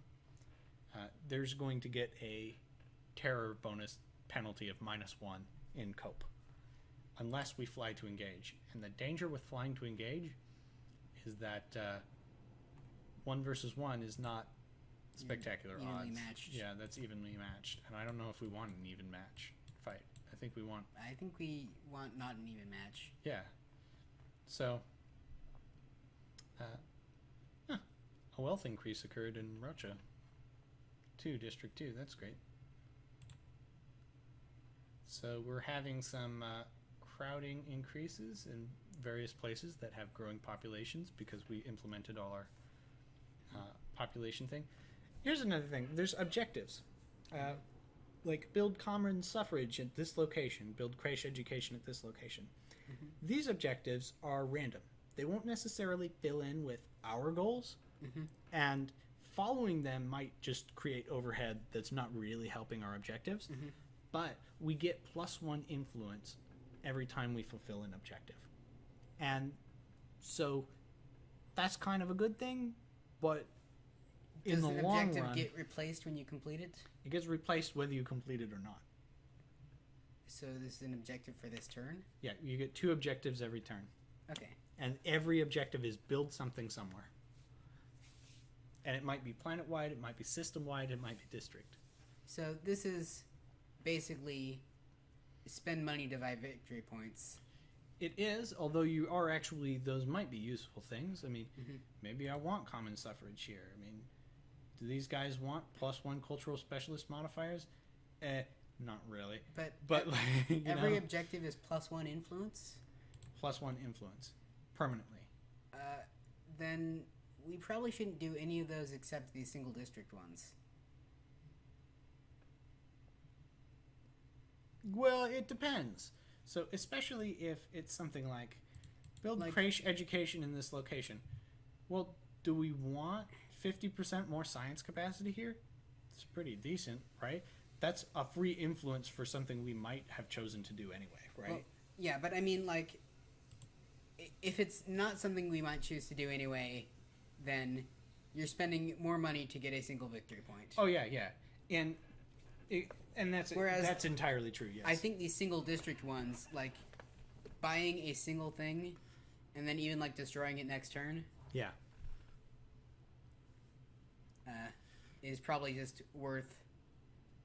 Like, if I'm understanding how the influence scoring works, that's a thing we should try to do on a consistent basis. You know, honestly, as I'm thinking about what we're going through, I think the one person who will actually care all that much about what we're doing in this video is going to be the guy who made the game. I assume it's a guy who made the game because the splash screen has this, like, bearded guy face, and I just assume that maybe that's what the guy who made the game looks like, is he's got this beard. But it could be like a team of people. So, although this game doesn't seem like it took a team of people to make. This seems like basically just design critique. Yeah, this seems like it took like one person to make the game. Okay. But like we're talking about it so much and we're doing so little play and so much talk that it seems like... Who's going to watch this? Who's going to watch this? I tell you who'd watch this. If I made this game, I would totally watch this video. I've watched like all of the playthroughs of my Minecraft mod. Okay, new standing policy is always buy single district objectives. You want to do that? Yes. Okay. Now here's the catch. Common suffrage gives us absolutely no benefit in this district. Okay, but what's the cost of it? 1.16 billion. That's like a quarter of our income for the turn. It's more like a third. My point stands. Okay. Like, compared to other things that affect influence, I think that's a really good deal.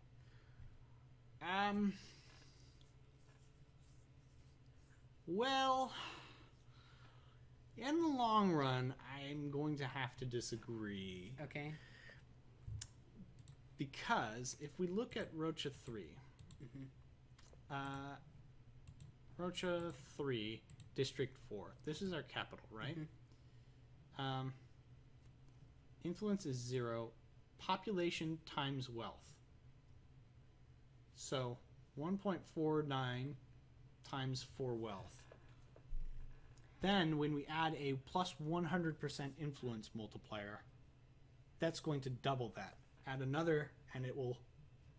Okay, that's so fair. Actually, like, if you really want influence, then what happens is you get a district population of 17 and a wealth of 12, and then you start adding influence buildings to it, and you will never get there with your objectives.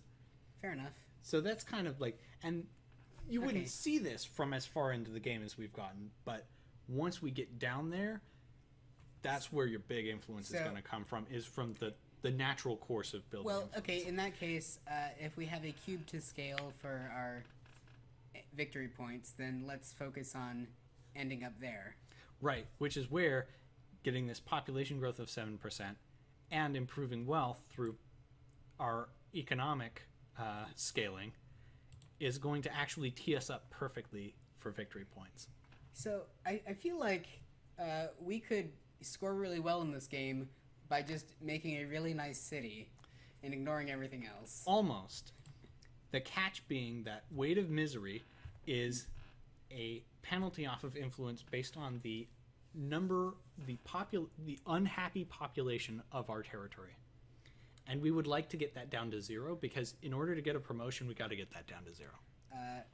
Can we do that by reducing the population? Not to 0 by reducing the population, because I think district population mins out at 1 billion. But we can reduce it by reducing the population in those areas. But it's better to just, but you can't actually eliminate it. Mm-hmm. You would have to actually give them 3 happiness everywhere in order to get that. And I think that is an objective which is worthwhile to do, just so that you feel better about yourself in the end. Weight of ignorance you also want to eliminate, but the last thing is weight of mortality is the proportion of your I think it's actually your districts, but it might be your population. But I think it's your districts. The proportion of your districts that have aging still in place, have mortality still in place. And that's a negative percentage multiplier? That is a percentage multiplier. Okay. And at the start of the game, that's saving your score, because your total score is way negative due to the misery in your territory. But eventually you'll kill the misery and you'll have massive influence generation, and then that mortality is killing your score. And so you need to end mortality everywhere and get happiness up everywhere. So make the high population places happy, reduce the populations of the incurably unhappy places. It's better to actually make everyone happy. Yeah, because, because ultimately, here's the thing, like, you want a promotion, right? You want to get promoted, which will actually let you address bigger territories, and it'll increase your skill caps. So remember when we went back to that tower and there was this like grid of skills that we could invest in? We could put up to 50 points in every skill. You can put 100 points in every skill if you get promoted off of this mission. Okay, so this is a cyclical... Oh, yeah. And the influence that we're getting translates directly into skill points. Okay. So that's why we want to max out our influence, is because it's not just the high scoreboard, which I don't think there is one. This is actually experience points, is what this is. Okay, so overall game plan is focus on our cubes and make everyone immortal. Make everyone immortal. Make everyone not miserably unhappy. But those things you can do later. But then also focus on our cubes. And the misery is linear, it looks like. It is linear.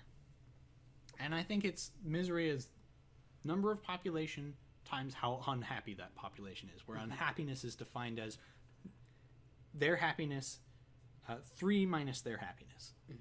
So if they're below 3, that amount times the population is added to misery. If they're above 3, you don't offset that. Happy people don't offset unhappy. On the scoring turn, we slide our slider all the way over to fleet stuff, or thereabouts, and then park places. Oh, yeah, so park ships for free happiness? We park ships in every system.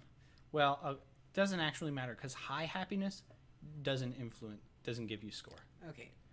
Low happiness. Suppressing the unhappy people. Suppressing the unhappy. So if you haven't solved the unhappiness problems, you park fleets in every system, and then you go to fleet, and you pick the junta policy to add more fear to your fleets. And that will suppress the unhappy people so that they don't protest when you have your parade, which your superiors are looking at. What does fleet capacity income scale off of? Well, we actually have that math right here. So fleet capacity is based off of a percentage of our tax income, which we take tax rate, 11% of the total income from all of our districts. We then get an estimated income before costs, reduce it by the bureaucratic overhead, which is a percentage. Then we take a percentage of the remaining stuff and we put it into fleet spending. then we take that fleet spending, and that is our total cap. And then... Notably, our fleet spending gets less efficient the more fleet we have. Oh, Rebel Control. What's this? Percentage of systems under Rebel Control at the end of last turn. Oh, I bet that hurts your income. I never even saw this line before. Did this game get patched yesterday or something? Maybe I'm just blind. But Rebel Control, 25%. So percentage of systems under Rebel Control last turn. That's interesting. Then you have upkeep costs, which are flat costs, which I don't know how that's calculated. It's never super high, but as you can see, it's already kind of high compared to our income. Like, our estimated income is only a couple times this. So it's taking a substantial chunk out. And then finally, there's capital transfers.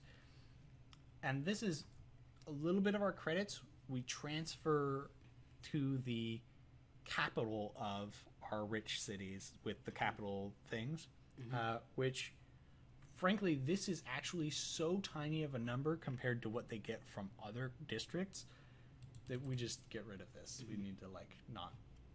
We can spend our money better than they can, because the amount that we are actually transferring to them is pathetic. This is not a large number. One district with a decent percentage is getting 12 billion a turn, and 2.29 million is, or 229 million is just a tiny fraction of that. So, okay.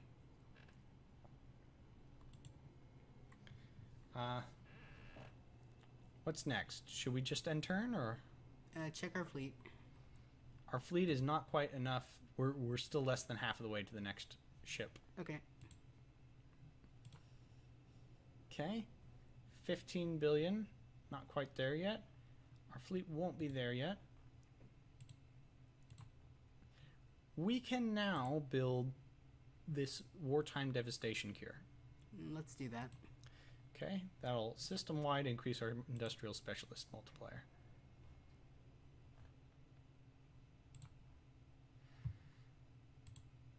Fleet, we have just unlocked the ability to have a second cruiser. Okay. Vice-Regal fleet, 2 cruisers. We grab that guy, we go to Rebel fleet. Do we want to engage their 1 cruiser? Yes. Okay. And then we can next turn, I guess, or have we already built this thing? We did already build this thing. Or are we doing it right now? No, it's cured. Let's take a look at the impact. Oh, no.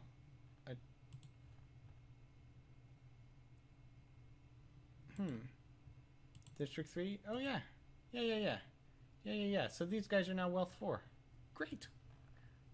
Wealth 4, and then these guys are also Wealth 4. Fantastic. Okay. Battle. Boom. We're going to fight. It's time for a throwdown. I will command so that you can see the battle in action. So we get randomly placed fleets. They're somewhere in this giant thing. I'm going to move our ships close together, even though they're kind of facing away from each other, because I want them to support each other. They're carrying missiles and drones. And it looks like we're on a square Taurus. Yes, we are. And then I'm going to confirm, and the enemy ship is way over here. And it's kind of turning towards us, and where's our ship? Oh god. Oh, we're engaging in this direction. This is our plan. Now, it has really long range. We have much shorter range. But we're into range now, so we're going to wail on them. Yep. 2 versus 1. Get wrecked. Get wrecked. Our weapons deal more damage. Yep. Boom. Lanchester's law the heck out of him. Alright. And we live, and we now have 2 ships, which is great, because they just built another cruiser. And so now I'll look at ship customization, because you can do that. Probably not worth it. This game is clearly not about the combat system. Yeah. But you can pull this up, and So what are the different colors of ships? they're actually how many slots they have. So if I get rid of this, we've got the green cruiser has only one type of slot, which it defaults to just putting a shield generator in, which means it has no weapons. So you probably wouldn't do that. It seems impractical. It does, doesn't it? There's actually a reason you might want to do that, but you wouldn't.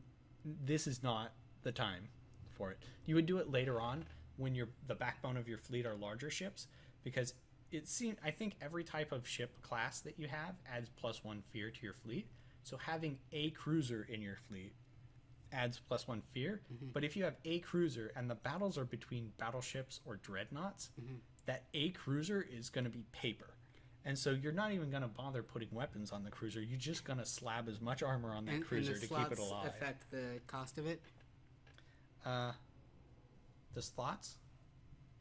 What do you mean? Okay, the difference in the colors of things. The difference in the colors of things are how many slots it has. And that presumably affects the cost of getting them? No, actually, each slot has a different size. So this is one slot with 100 capacity in it. This blue one splits itself out into a 50 capacity slot and then two 25s. I see. And then the red one is 50-50. And actually this blue one, this is really awkward because this shield generator takes 10 capacity and they just shoved 2 shield generators in a 25 slot. That wastes 5 space. Oh, the remainder goes into armor. Oh, okay. Okay. So Remainder 5 plus 5 armor. Fine. Okay. How does armor work? Armor, I think it's hit points. Okay. And then shields is 10 hit points each or something. Like, I don't know. I don't pay that much attention. It's the combat system in this game. It's really not the focus. Yeah. But, so the gist of it is... Stack things in a slot? Yeah, but the gist of it is each weapon unit deals a damage, right? And then you drop a type of weapon onto it, and then you get some number of units. And each weapon has a capacity used, stat, and a range. And generally the way that it scales is... oh, there hasn't been a patch. No.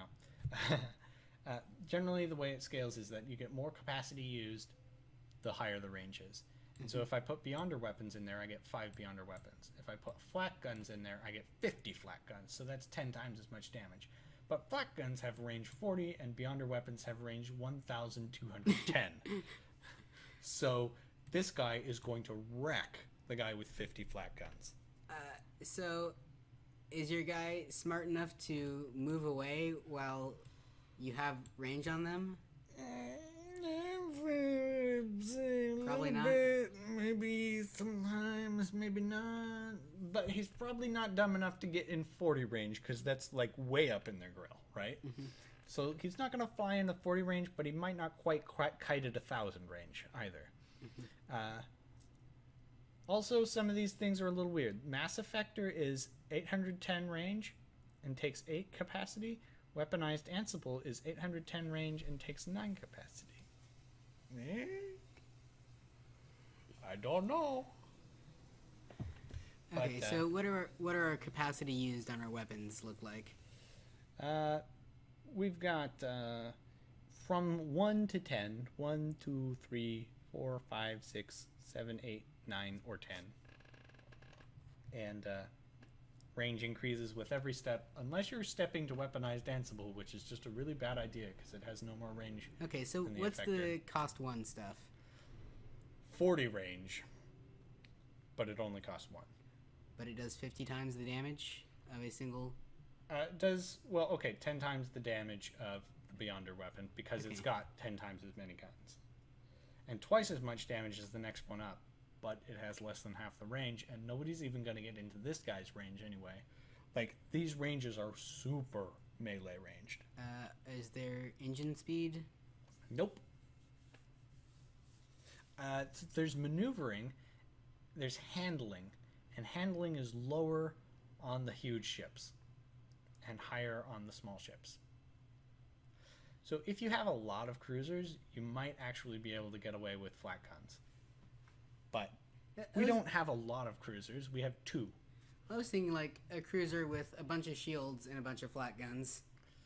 Right, so you could do something like the red cruiser, which instead of this everything is all one kind, you could split it 50-50.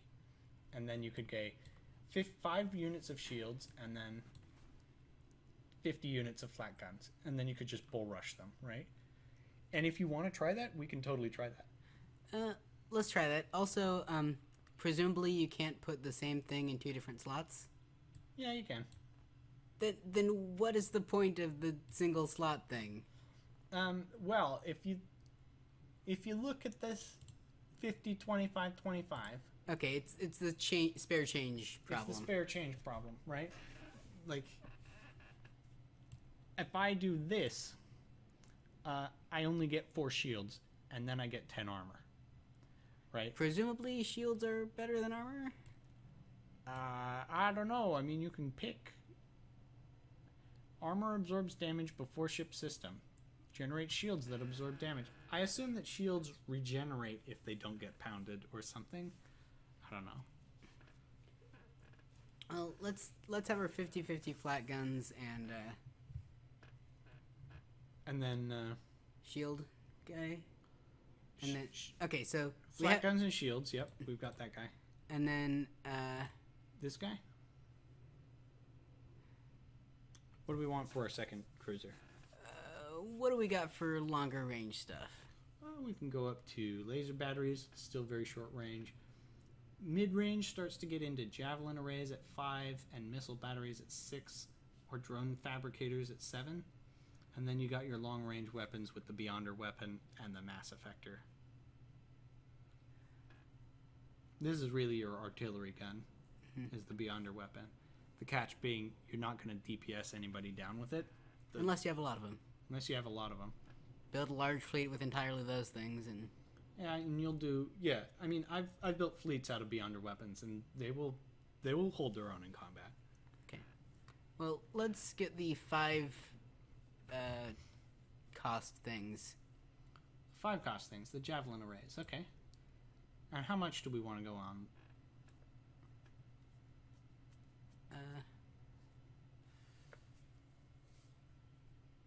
75 of them?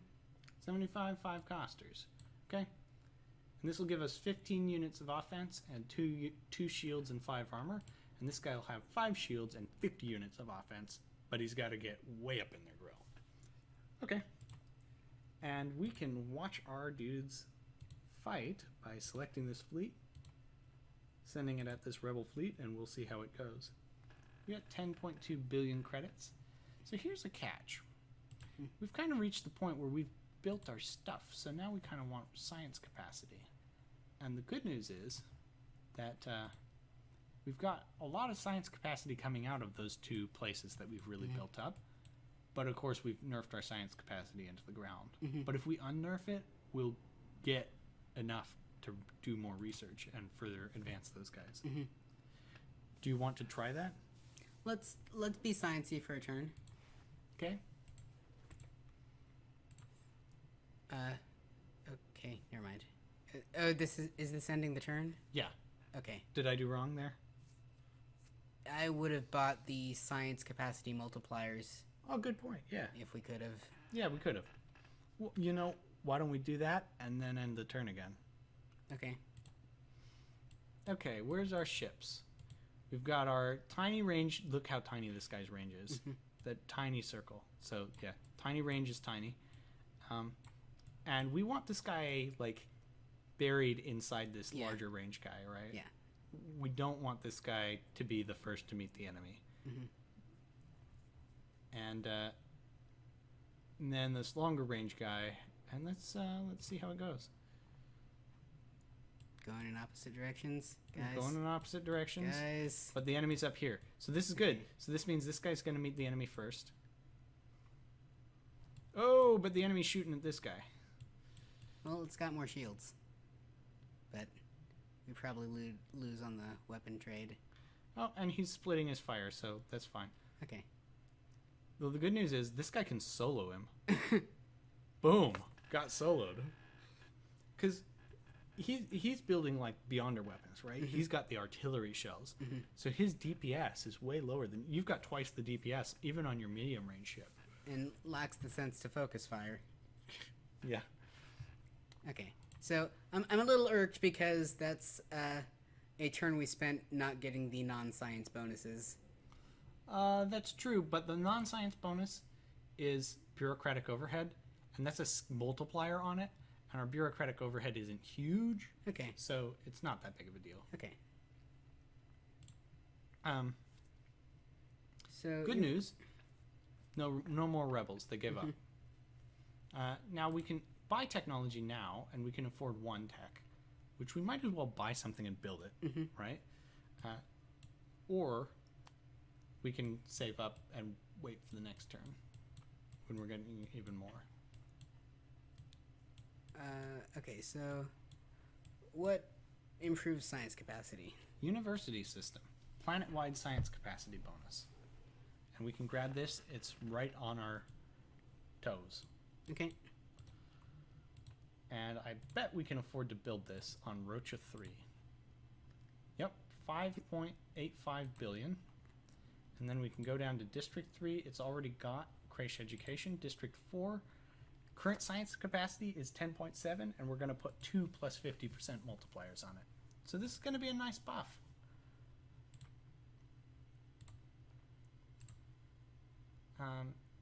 And sure enough, we now have enough for another technology boost. I will note there is another science capacity buff that we can immediately grab. It's district level.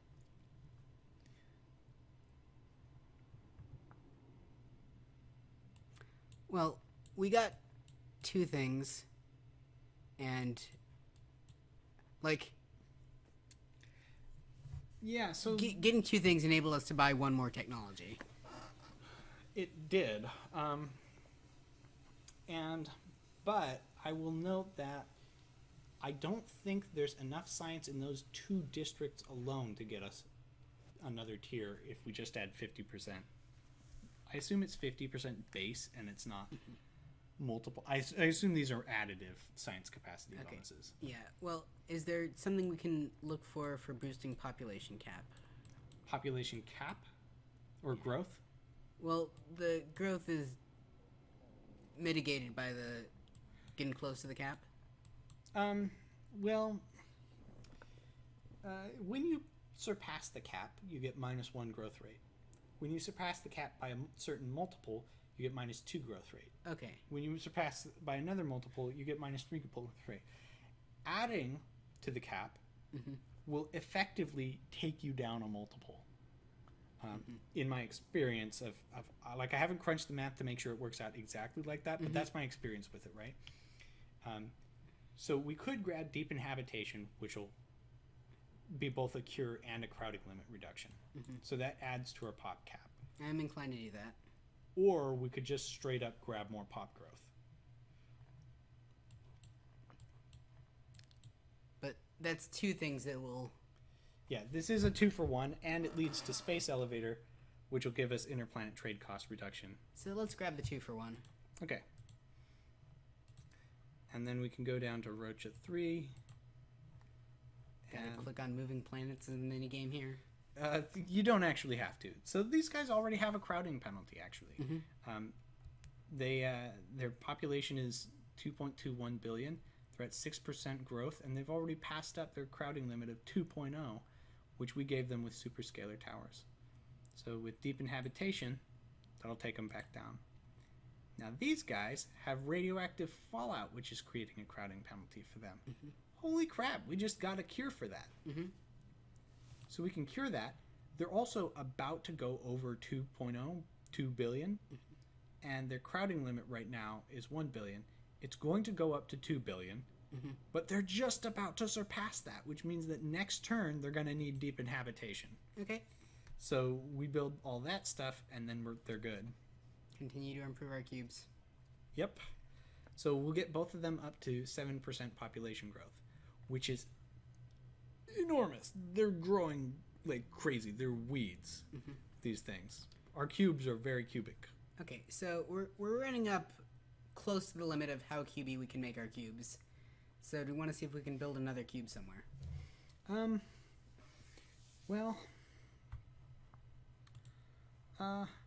With our current technology, yes. So the next thing is, do we want to try and jam one of these to production? The problem is these cubes are missing a leg, right? Mm-hmm. And that's not great. The other catch is... How far are we from buying an industrial productivity on a district basis? On a district basis? Do we already have that one? Ooh, industrial productivity. I think there's only 3 industrial productivity buffs. They're pretty rare. I think we got one that's planet basis. Which is already on that planet? And a system basis. That's already on that planet, yeah. Mm-hmm. System basis is behind the planet basis one. And then way down this chain is, at the leaf node, is the district basis. Okay, we're not going to get there. Yeah. And there's decent stuff. Cultural productivity, cultural specialist multiplier, and crowding limit. There are times when you'll want to go down this branch. Okay. It's not super sexy for us. Mm-hmm. Can we look in other systems for any industrial things? That we can. The catch, of course, is they don't get the planet buff. They don't get the planet buff unless we choose to build the planet buff there. Which is a thing we could do. Which is a thing that we could do. And if they've got system-wide debuffs, well, we've got a cure for the system-wide debuff too. So okay. We do have that option. So let's skim some other planets real quick. See if any industrial productivity stands out. This is a 3. This is decent. And it would become a 4 with the planet buff. If we bought the planet buff, yes. Yeah. This one has the planet buff already, actually. And this one has a 4. This isn't the same planet. Mm-hmm. Oh, okay. 4, 3, 2, and 2 2s. Okay, so let's there's build a 4 here. and a 3, okay? And this guy does need this cure, although it doesn't need it as badly as it needs some other stuff. Population growth is currently quite low. They're very crowded, and they have the fallout problems. Okay. What do you want to emphasize first? Because we've only got 8 billion. Emphasize things that will directly lead to population growth. Okay. Which is, I think, population, flat things, and crowding. Okay, so we'll cure aging. We'll give them natalist policies. We'll add superscalar towers and deep inhabitation. Or do we want to cure radioactive fallout first? Let's cure their problem before we build more solutions to things that they don't have problems. And so that should give them plus 2, 3, 4. So that should bring them to 5%. Then next is wealth. Okay, so these influence penalties... We don't have to worry about these right away. But well, we will have to worry about it eventually. Mm-hmm. Yes.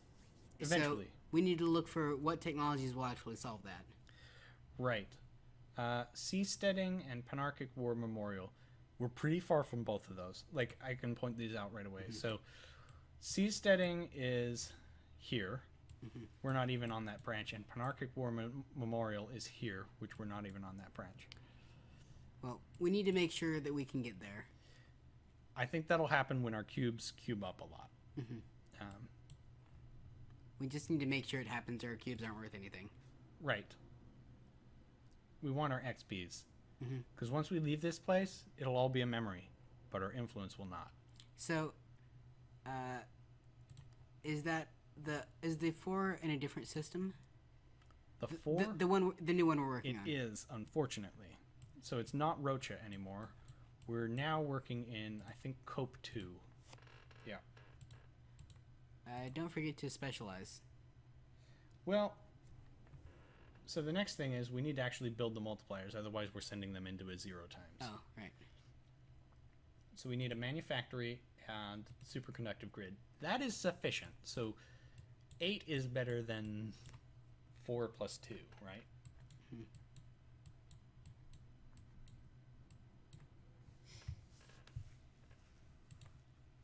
So that gets us almost all the way there.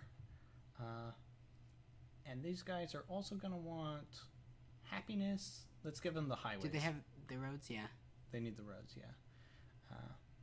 The highways first, and then they're also going to need happiness, and they're also going to want overhead reduction, and eventually education. And eventually they'll need the inhabitation too. If we're not buying any more science, switch our policy back to overhead reduction. Yes, I actually did that while we were talking earlier. Because I just autopilot. I was like, oh yeah, we need to switch our policy back. All right, next turn. No rebels. Got our credits going. Can we build another fleet ship? We can. And now we should consider adding a second fleet. I think we should park another ship over our other system we're building on. Right. What kind of ship do you want to build? The medium-range missile one that we had Was pretty good? Yeah. Okay, so that was a blue cruiser, and we'll add missile batteries and missile batteries. Yeah. And then we'll take ship 2 and... Oh, it's already over Cope. And ship 1 is already over Rocha. So these guys are actually perfectly placed. Okay. So rebels will refrain from spawning in these systems. Once they can build a ship, they're going to build a ship, and they're not going to build it in one of these systems. They're going to build it in fields, or they're going to build it in Massey. And then we'll have to send our big fleet over to kick some butts. Which, if we build in every system, then the rebels will save up until they outnumber us. You could also leave a single ship parked over our capital while you send most of the fleet to deal with the rebels. Right. So you could have the big fleet not be the one over the capital for that reason, right? Because it'll do its job of preventing rebels from spawning there? Yes. So as long as there's a place where rebels can spawn uncontested, they will spawn as soon as they can build ships. Okay. If you park fleets over every system, the rebels will save up until they outnumber you in one of those systems. Right. And then they will build all at once in that system. So we want to just nibble off each rebel ship as it gets built. Right. Although parking ships over every system gives us happiness bonuses in every system. So that's useful too. But every system but one gives us happiness bonuses in every system but one, and also means the rebels don't save up. Right.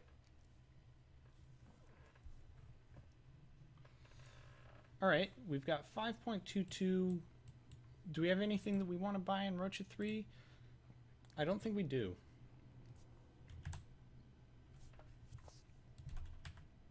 No. What were those available things to build? These are cultural specialist multiplier and biological specialist multipliers. Okay.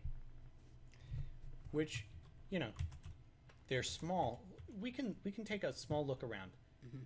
For example, Cope 1, 3 cultural productivity, already comes with the Palace of the Arts.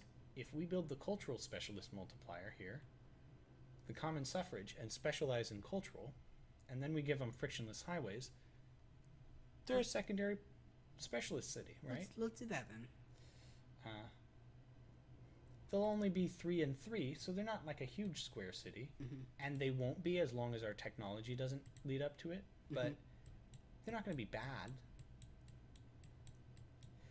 So one thing to note about this secondary planet that we're developing on, it has debris ring and minefield, which means that long-range trade is very expensive for a secondary plant system. So getting this unlocked, which we're actually one tech away from, is something they're going to want. Although having a specialist in a different than industrial thing will help with offsetting that. It will help with offsetting that. Unfortunately, this is the wrong planet, so they're still going to have to pass through the debris ring. This is biological. 3 times 2 is maybe better than 5. But you've got also the offset costs. And the taxes, yeah. So.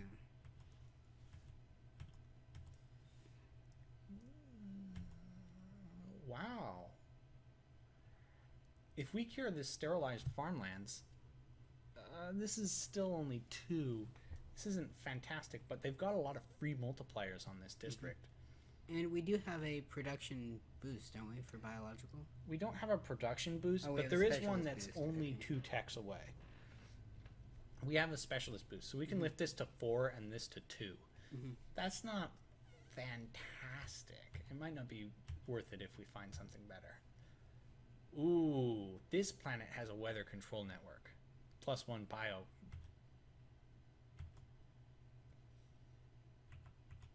So this is base 4. Mm-hmm. That's pretty good. Yeah. I'd build a passive farming here and specialize in bio, especially because these are both 1s. Yeah. And the nice thing about bio is if we get a bio city that's really strong, our upper class citizens get a bonus to bio production, which means that the really wealthy, like very tall cities will scale even more if they're bio specialized. Whereas we get bonuses for poor cities that scale within industry because our imperial citizens are lower class. This isn't a huge deal that we have to worry about, but it's something to consider, right? It's more, for our purposes, just starting out, it's more important to find something that's really sexy, and that industrial was very sexy, right? But this is something to be aware in the long term, is that our tallest cities are probably going to be biological for that reason. Because the tall cities scale more with bio. Plus, the bonuses that we get here scale with the number of technologies we've unlocked in each department. And I think Imperial actually is going to have the largest bonus anyway. So. Okay. Well, I think. But that'll expend all our funds.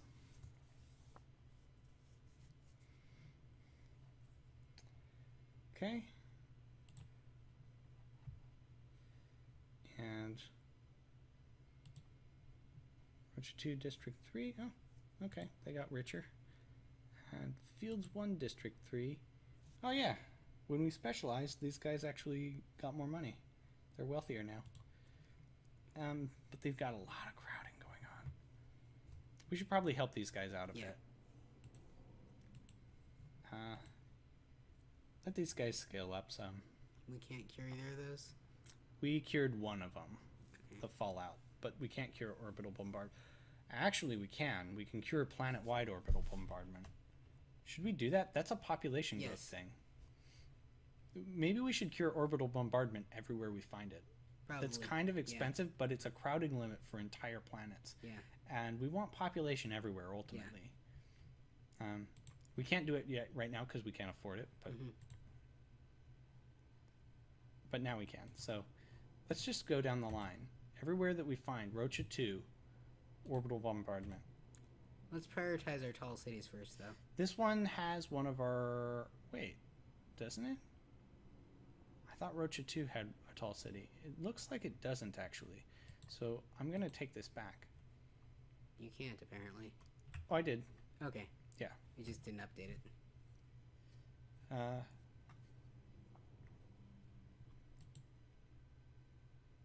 Let's see. So this one has... This is Rocha 3, which has District 4 and 3, but it doesn't have that problem, right? Okay. So Cope 1 has a cultural city. It's not hugely tall, but it does have that problem affecting it. So let's go ahead and add that one. Okay. Cope 2 is our secondary tall city. Doesn't have that problem. Cope 3 has no tall cities, but does. This is our bio city, is Fields, and we can't afford it yet, so we'll have to hold off another turn. Okay. But not too long, because we got to go deal with this rebel fleet. And I'll take these guys, and I'll send them to our capital, where we just vacated the big fleet from. Can we build another one? Not yet. Shall we watch? Yeah. I don't trust auto-resolve. I found it's pretty similar in results. Usually a 2 versus 1 we win, but not always. What was the... However, I've also manually watched 2 versus 1s that got thrashed. So. Was it Age of Wonders I'm thinking of? Where auto-resolve just gave us terrible results sometimes. Yeah. That actually, I think it was... what was it? It was Fallen Enchantress. Huh. Do you think so? I don't think so. No, because that was the one that had the weird grid stuff going on. The weird grid stuff. Yes, but it also had auto resolve, and I think the auto resolve was pretty weird. Maybe. The auto resolve definitely didn't use the same system as the actual combat. It's possible that Age of Wonders also had that issue. I don't recall, but I actually haven't noticed that issue here. But maybe that's because it's so simple that it actually simulates the combat. Oh, we're already getting pounded by some. Oh, don't shoot up our. Oh, this is our short range ship. It's our melee guy. This is our melee guy. Get wrecked. Excuse me. Oh man. That was fantastic. That's about what I was expecting out of that guy. That was fun to watch.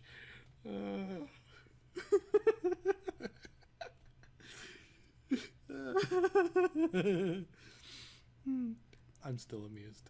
You sound pretty amused. Well, I've never seen that tactic work before. I'm also thinking like a pair of melee guys might actually be really powerful. If they're able to close fast enough. Because it'll distribute their fire. Maybe. That guy wasn't dividing fire. He was concentrating on the distant one. He was ignoring the guy who was at long range. He was concentrating on the less shielded one, notably. That's interesting, because the other guy, in a previous combat, they were concentrating on the more shielded one. I have no idea what is up with the AI in this game. I don't know. It's picking a target and it's shooting at it. Also, notably, I think that is the only instance of AI in this game. Yeah, that might actually be, yeah. Everything else is spreadsheets. Yeah. It's all just equations. Which is... can fall under the definition of AI, but it's not being used in this case for anything AI-ish.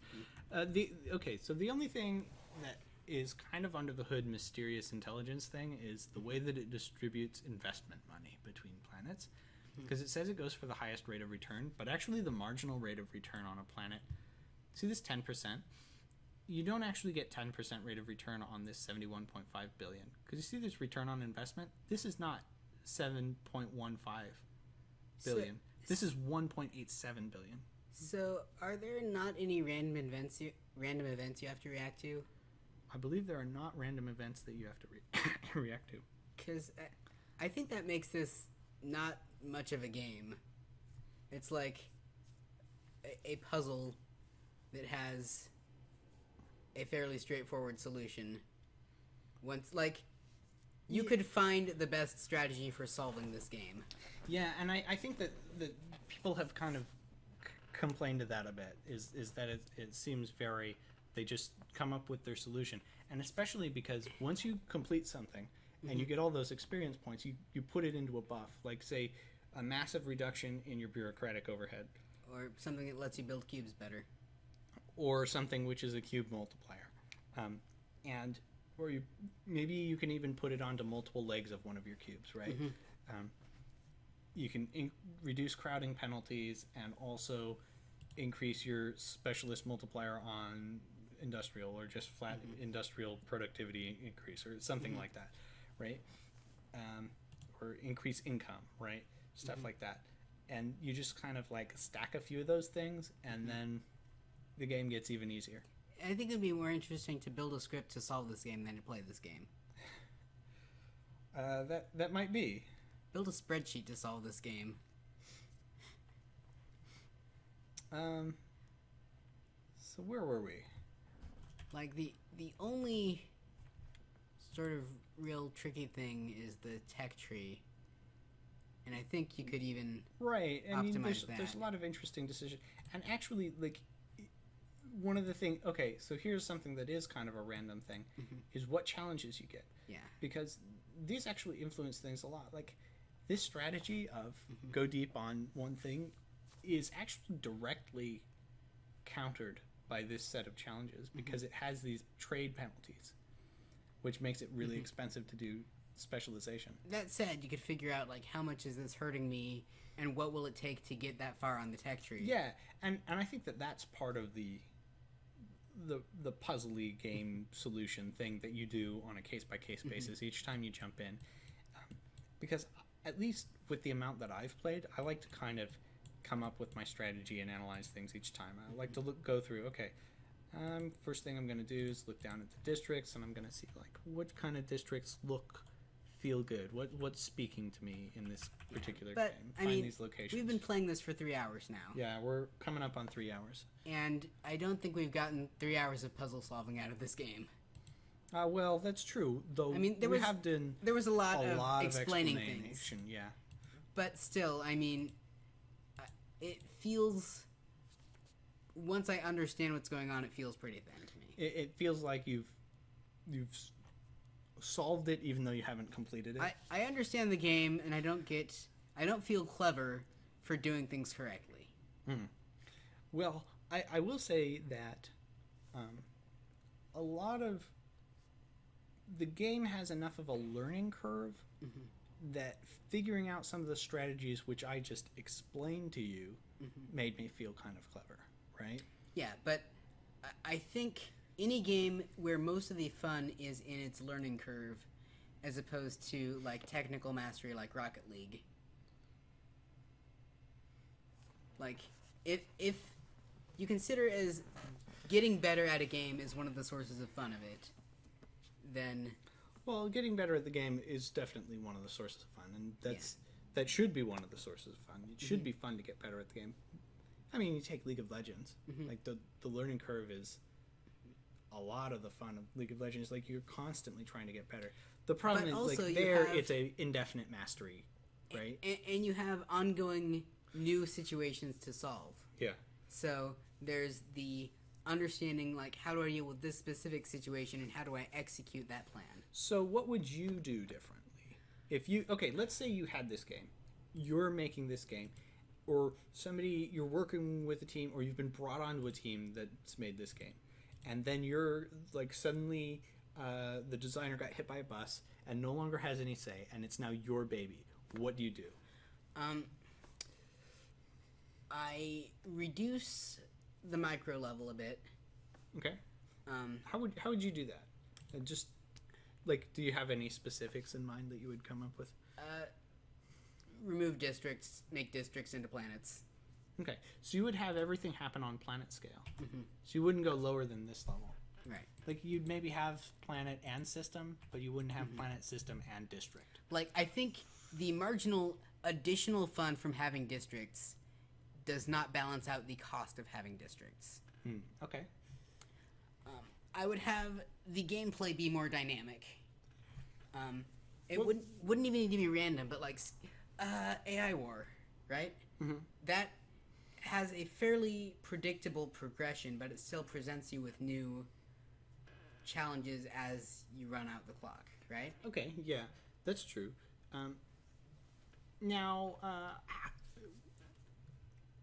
But at the same time, you want to keep in the theme of it, which is that you've come in to solve this crisis, right? So how would you keep to that theme? Right now, I guess there's the mechanic of the rebels get more income. The thing that is at the very top of my head here. Yeah. SimCity. Like, the old original SimCity. Okay. It has events, and it has disasters. It keeps you on your toes. You have to react to changes in the state of the game. Okay. I think this needs that. Also with SimCity, I think, that happens, but you can turn disasters off and still have a really fun time with SimCity. The bread and butter of what SimCity does to keep you on your toes is that every time something happens, every time you implement something, it's like chess. Every time you move a piece, you're abandoning a place. Yeah. Right? Every time you move a pawn forward, that pawn is no longer protecting the diagonals from the position it used to be in, and it's no longer blocking physically the ranks and files that it was in, right? So every time you do something in chess, you're also weakening your position. Hopefully you're strengthening it more than you're weakening it, but you're also weakening it. And in this case, the cost of every policy is the funds you put into it, the overhead, the bureaucratic overhead, and the upkeep.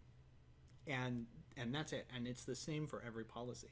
Okay, so kind of stepping back a bit, what is this game about? This game is about economic development, I think, and it's about coming into a disaster area and leading the rebuilding area. Effort. Okay.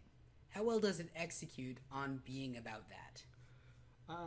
I think it is kind of an economic simulation thing, and I think that the thematics of you come in and it faces you with all these chits, like, that felt really good. Right, up until you realize it's just an anti-building that you can build. It is just an economic thing that is skinned as a disaster. So here's a thing that I find kind of weird, is that these actually cost bureaucratic overhead just the same as a building. They literally are just like an anti-building. Like, I want to feel really good about solving challenges. I want, when I invest to cure this thing, I want it to have no upkeep to have cured it. I want to...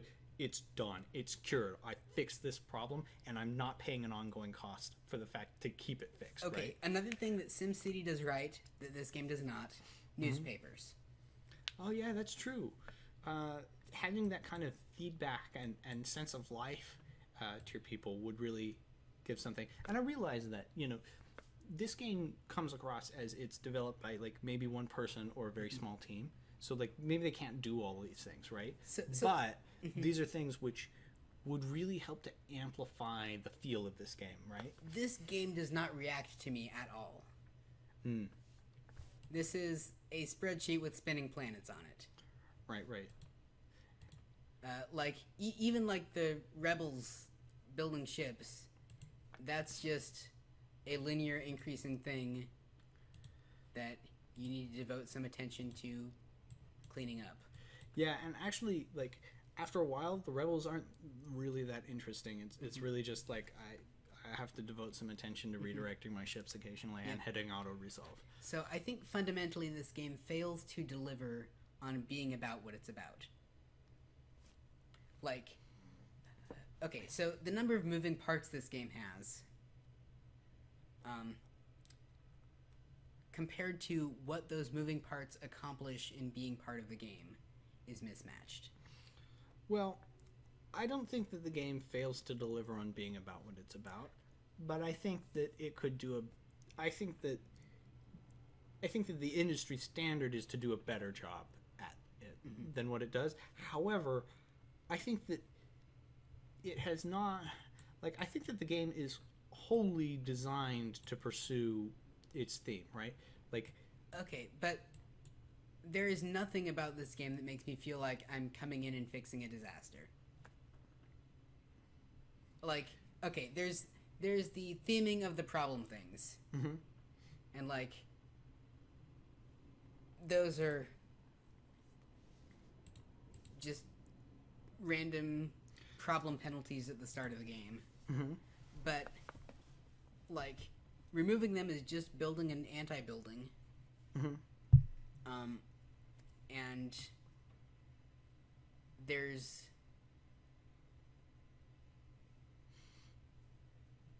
Like, other than that, it's an economic simulator, and it's a fairly flat one. It's a flat one with a lot of dimensions, but it's still flat. And by that I mean... Yeah. There's no texture to it. No texture to it. What would add texture to it? Like, just as an example, so that I can better understand what you're saying. Okay. Not a direct example, but an example of what I mean. How they changed dragon buffs in League of Legends. Changed dragon buffs in League of Legends, okay? So each level of it gives you a different sort of benefit, and there's a difference you can feel about hitting that level of things. Okay. Nothing about the experience of the game changes when you remove any of these disasters. You still have numbers that you're moving around and trying to optimize, and you've removed a minus percentage thing on one of your buildings. Right, so imagine that this was not plus 100% interplanet trade cost. Imagine that it is no interplanet trade in this system. This system cannot trade interplanet. It cannot trade inter-system. It cannot trade outside. Like, Yes, you can't get off your planet. but the other half of fixing that is make the trade stuff a lot more transparent. Make the trade stuff a lot more transparent. Mm-hmm. Um, Like, we had no idea what the income was doing on these planets. Like, I'm this still a is little related confused trade. about that. But okay, but here's what I think they actually did with that. Here's my explanation for why they did that. I think that at some point in the development, that was probably not the case. That they just tried to spend all their money and they tried to min-max. But what they found was that you'd get these weird situations where, because they're consuming all their goods locally, they would have no income, which means that no taxes were levied on them. That's weird. Secondly, you'd have all this biological being produced all over the place, but because it's roughly equal, there wasn't anything being exported, which means that when you built a place that needed to import, it had to import from way outside the system because there were no exports taking place.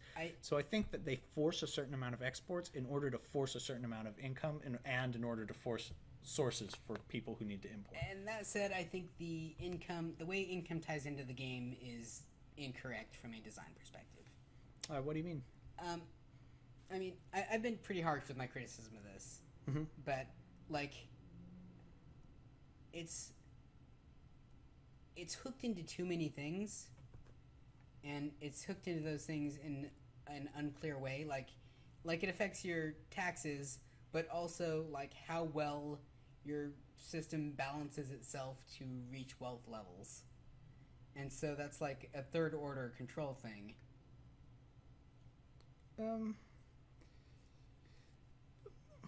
But I think a certain amount, like, I mean, once you get into kind of the mechanics of what each little lever does in the economic simulation, I mean, you still have to grapple with the fact that it's all simulation-y stuff. Like, these things are supposed to feel like they parallel the real world in certain ways, right? And so, like, you're not completely free to just build the abstract machine. You want something where you're, okay, so I'm taxing the money in the system, and then the money uses to consume things. And granted, it's kind of weird that the tax rate isn't being pulled off of, like, all of their local production. Like, they aren't using income to buy their own goods, right? So... well, but then again, maybe that would be even weirder. So, again, like, economic simulators, we talked about SimCity, now about, like, Civ 5. That's another game that is very dynamic in terms of you have military forces, everybody messing each other up with their borders, you have people beating each other to wonders. So even the sort of the solo building aspect of it is competitive in that way. And those are big swingy improvements. And I guess this guy's got a little bit of kind of high level goals, because when you get into these, you get stuff where, okay, I want to have a lot of income generation because I want to hit a financial district and financial territory. Then I also want one planet that has high biological production, because if I get these, then I get +1 happiness in every district, right? And then I also get increased fleet capacity. Okay, and but that's not what you're saying. I realize that. That's not the somebody beat you to a wonder type of thing. I can definitely recognize that. Now, these are games that you haven't played a lot of, but when you get into like Crusader Kings and Europa Universalis things, they have a lot of events that happen randomly and also on a timer that are keyed off of other events. So, for example, if you have local government, then you can have events that occur in a location because you have local government in that location. And maybe you have radioactive fallout in the location. And there could be events that occur when there is radioactive fallout in a location. And once you cure radioactive fallout, those events will stop occurring. And this could be random bad events that keep happening because of territorial disputes. War breaks out, population deaths, economic damage as an event. And it happens because there continue to be territorial disputes, and you have not cured this thing. Yeah, exactly. And so, like, when you cure territorial disputes, like, yes, I'm not going to have to deal with these things anymore. Exactly. And that's a feelable texture difference in the gameplay. Right, yeah. So, another example of texture is like the literal geography of Civ 5. Okay. Yeah, the geography. That's one of the things that civilization is like. It's probably something that people don't. Well, maybe they think about it a lot, but that people don't think about when they think about what makes Civ 5 great is the actual tiles that you build on. Whoa, those tiles are actually like the backbone of Civ 5. Is the literal geography. I think that's actually super important to that game. Okay, and so equivalently, this game, every single district is its own continent with exactly 3 tiles on it. And it's got industrial quality, biological quality, and cultural quality. And those are all identical except for the numbers. Yeah, and they're independent development. So if you're saying, okay, so you're doing it on planet level, you're taking districts out of the game, and you're making everything planet scale. So you take planet scale, and you're going to have a terrain type on the planet? Or... Not necessarily, but... Okay, so... But certainly, like, okay, even if you have these productivity scales, like, you can certainly tie it to kind of the image of the planet, maybe. More variability in number of planets in a system, and more interactions within a system, so that each star system is an island you're building on, and each planet is a hex. That kind of thing. Okay. So you don't have quite the terrain type depth, but you can think like, oh, this star system would be a good place to build my food-based economy because there are several planets that support growth and also a nice temperate planet to build an industrial sector on or whatever. And you do get that on a district by district level here. The thing that you just described, right? The one thing that I would actually do, but when I'm kind of riffing off of what you're talking about and creating more texture is, so you know how you encounter places where, oh, they've already got a weather control network here. That's cool. Well, what if this planet had something which you can't build, right? Right. This planet just like, there's something about this planet which is natural and which you cannot duplicate with technology. It just, you get +1 bioproductivity, or you get +1 specialist multiplier, or something even more dramatic and weird. That would also matter more if the tech tree were less flat. If the tech tree were less flat? Yeah. So, there's very little texture to the tech tree. Like, I don't get a sense of a strong, like, what each branch of it represents mechanically is really vague to me. Well, part of that is not taking the time to look over each thing, because they are themed to a significant degree. They're not labeled, but you definitely get the theme. Like, you can see how when you come in here, these things all look roughly the same. They're all kind of scrolls with icons. These things are all buildings.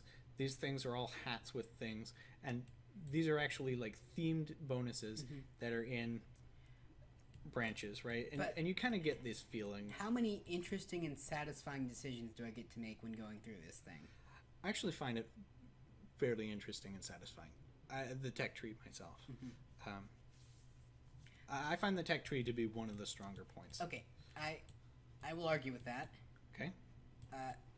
In Civ, almost every point on the tech tree lets you do something different. That's true, and these things aren't really do something different type of bonuses. Right. They don't change the fundamental experience of how you feel as you're playing the game, I think. I think that's true, but I also feel like this game... I get what you're saying by flat in this sense, right? But this tech tree is really about... I mean, this is about tuning your optimization tools, right? This is about what. See, the way that this is interesting is because the entire tech tree is about optimization, right? And it's all about tuning. Now that would be one thing, but if you could just jump here and then jump here and then jump here and get all about your rate of return things and then come all the way over here and grab these 3 rate of return things and just stack those up, that wouldn't be very interesting because you'd just be picking those up. But because it's a tree, you're making tactical decisions about what order to pick things up in. Because yes, I want my rate of return optimizations. I would dispute that those are tactical decisions. Because nothing changes in this game that you can't predict already. Like, the only reason you're making different decisions as you progress is because you can't fit the whole game in your head. Well, also because, well, I mean, within a session though, perhaps. But each time you sit down, you're going to have these different challenges, and they're going to highlight different locations. So, like, each time you run a game, you're going to take a different strategy. But that doesn't change the fact that if you're good at the game, then your entire strategy is decided on the first turn. Perhaps in a theoretical sense. But I think in practice, you're going to be thinking about it as you go along. I mean, in practice, you're making a lot of decisions as you go. I mean, I get what you're saying, like, in theory, but in practice, that doesn't happen. Well, but again, like, the only time I'm ever going to have something surprising to react to is if I haven't been paying attention.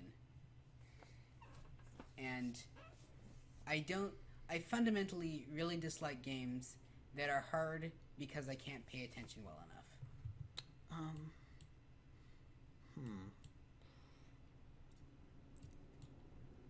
I feel like it isn't really about being hard because you can't pay attention well enough. I think in this case it really is, it's sort of like, I mean, it's like sitting down with a puzzle, right? I think of this game as a little bit more on the meditative side, where you're building and tuning something, and it's like the challenge isn't. It's sort of like, yeah. I mean, you're building and you're tuning something, and it's like, yes, if you have the blueprint in your head at the very beginning and you're able to completely understand it, then you're not making decisions as you go along. Okay, yeah. So suppose you had 1,000 hours of experience with this game. You could clear a round in 5 minutes. Stands overhead from, like, clicking around, perhaps. Yeah.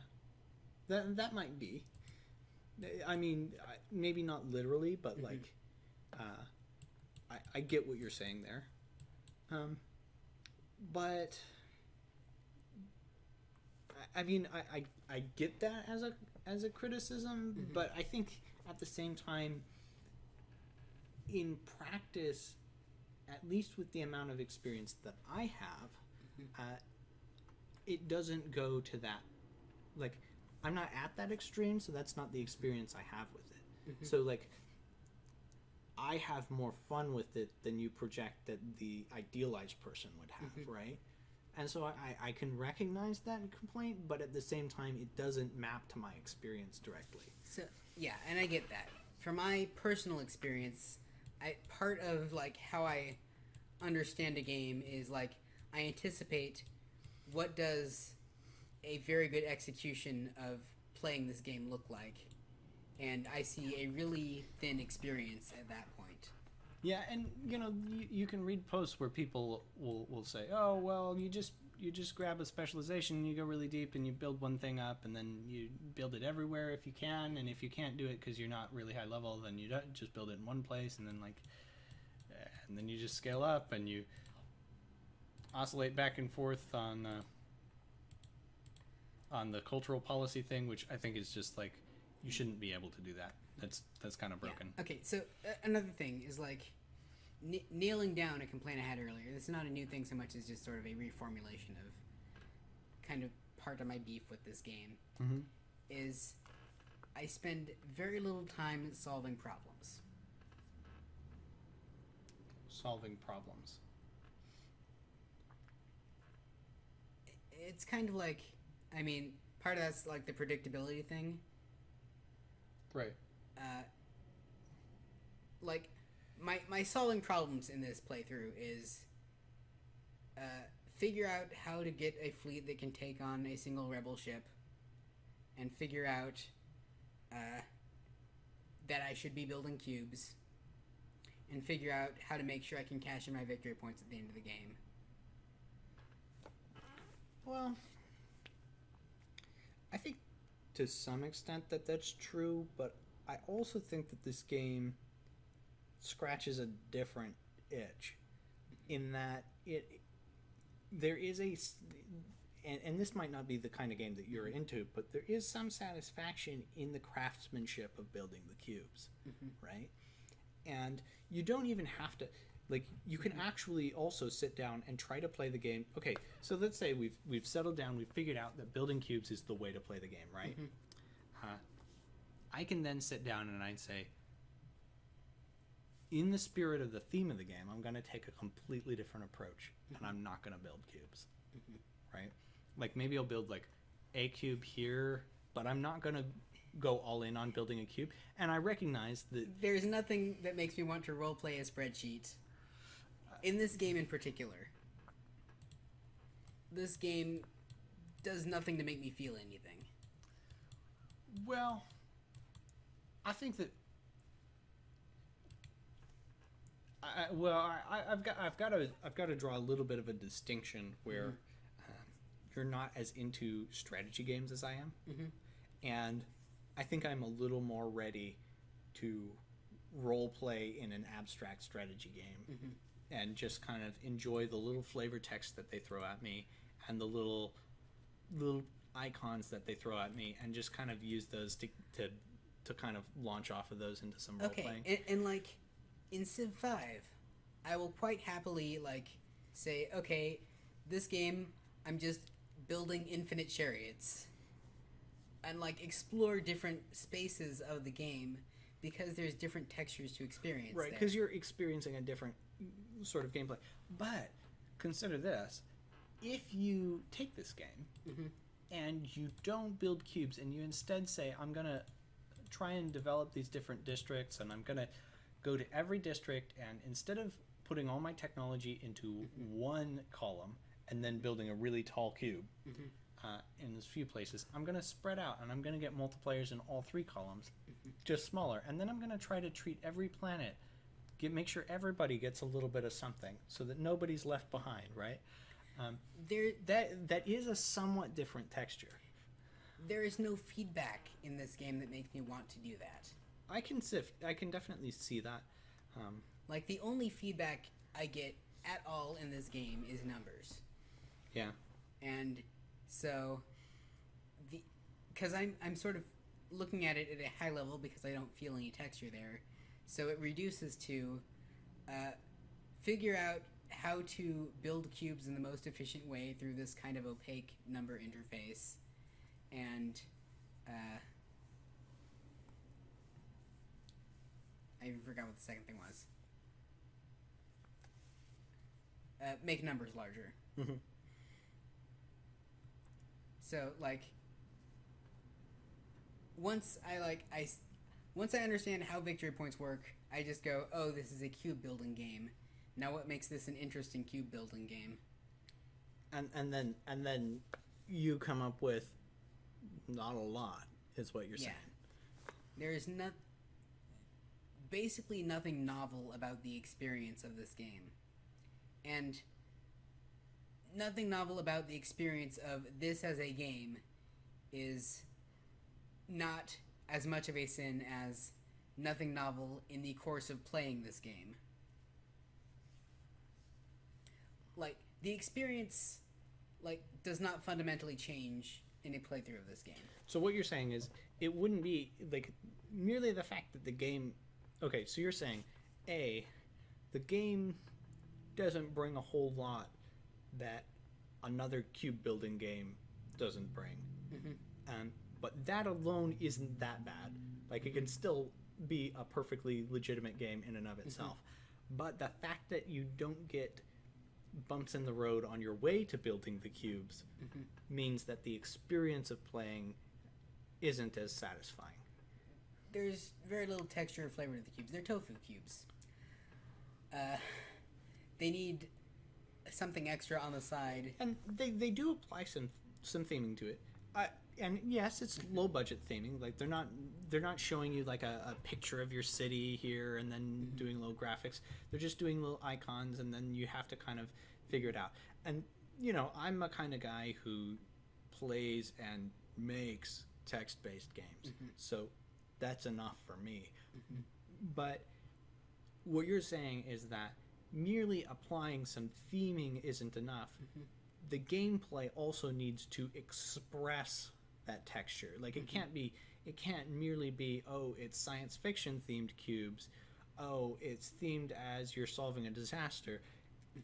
You've got to have it feel like you're solving a disaster, because as long as you leave orbital bombardment in play, or as long as you leave radioactive fallout in play, then events are occurring because of bad problems. Or as long as because there's ongoing border tensions, border conflicts, there continues to be violent events, or random events occur which a disaster, new thing that you've got to react to on this planet, or so your technology has unlocked a new kind of dimension of gameplay or something like that. A game that is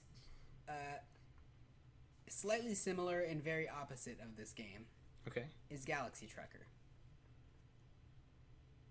You're gonna have to go on. Are you with familiar this. with the board game of Galaxy Trucker? I believe the board game of Galaxy Trucker is about. I've never played it, but I believe that it's about building components onto your ship and then getting your stuff from point A to point B without blowing up. Right. And so you have the hurry and throw together a ship made out of pipes. You've got pipe tiles. Okay, so you're doing the pipe game with your ship. You're doing the pipe game with a competitive time limit, because once the first person decides that they are done with their ship, there is a time limit for everybody else to finish building their ship. Okay. You are competing for grabbing the tiles that you need, and you are randomly seeing a tile and deciding if you want it or not.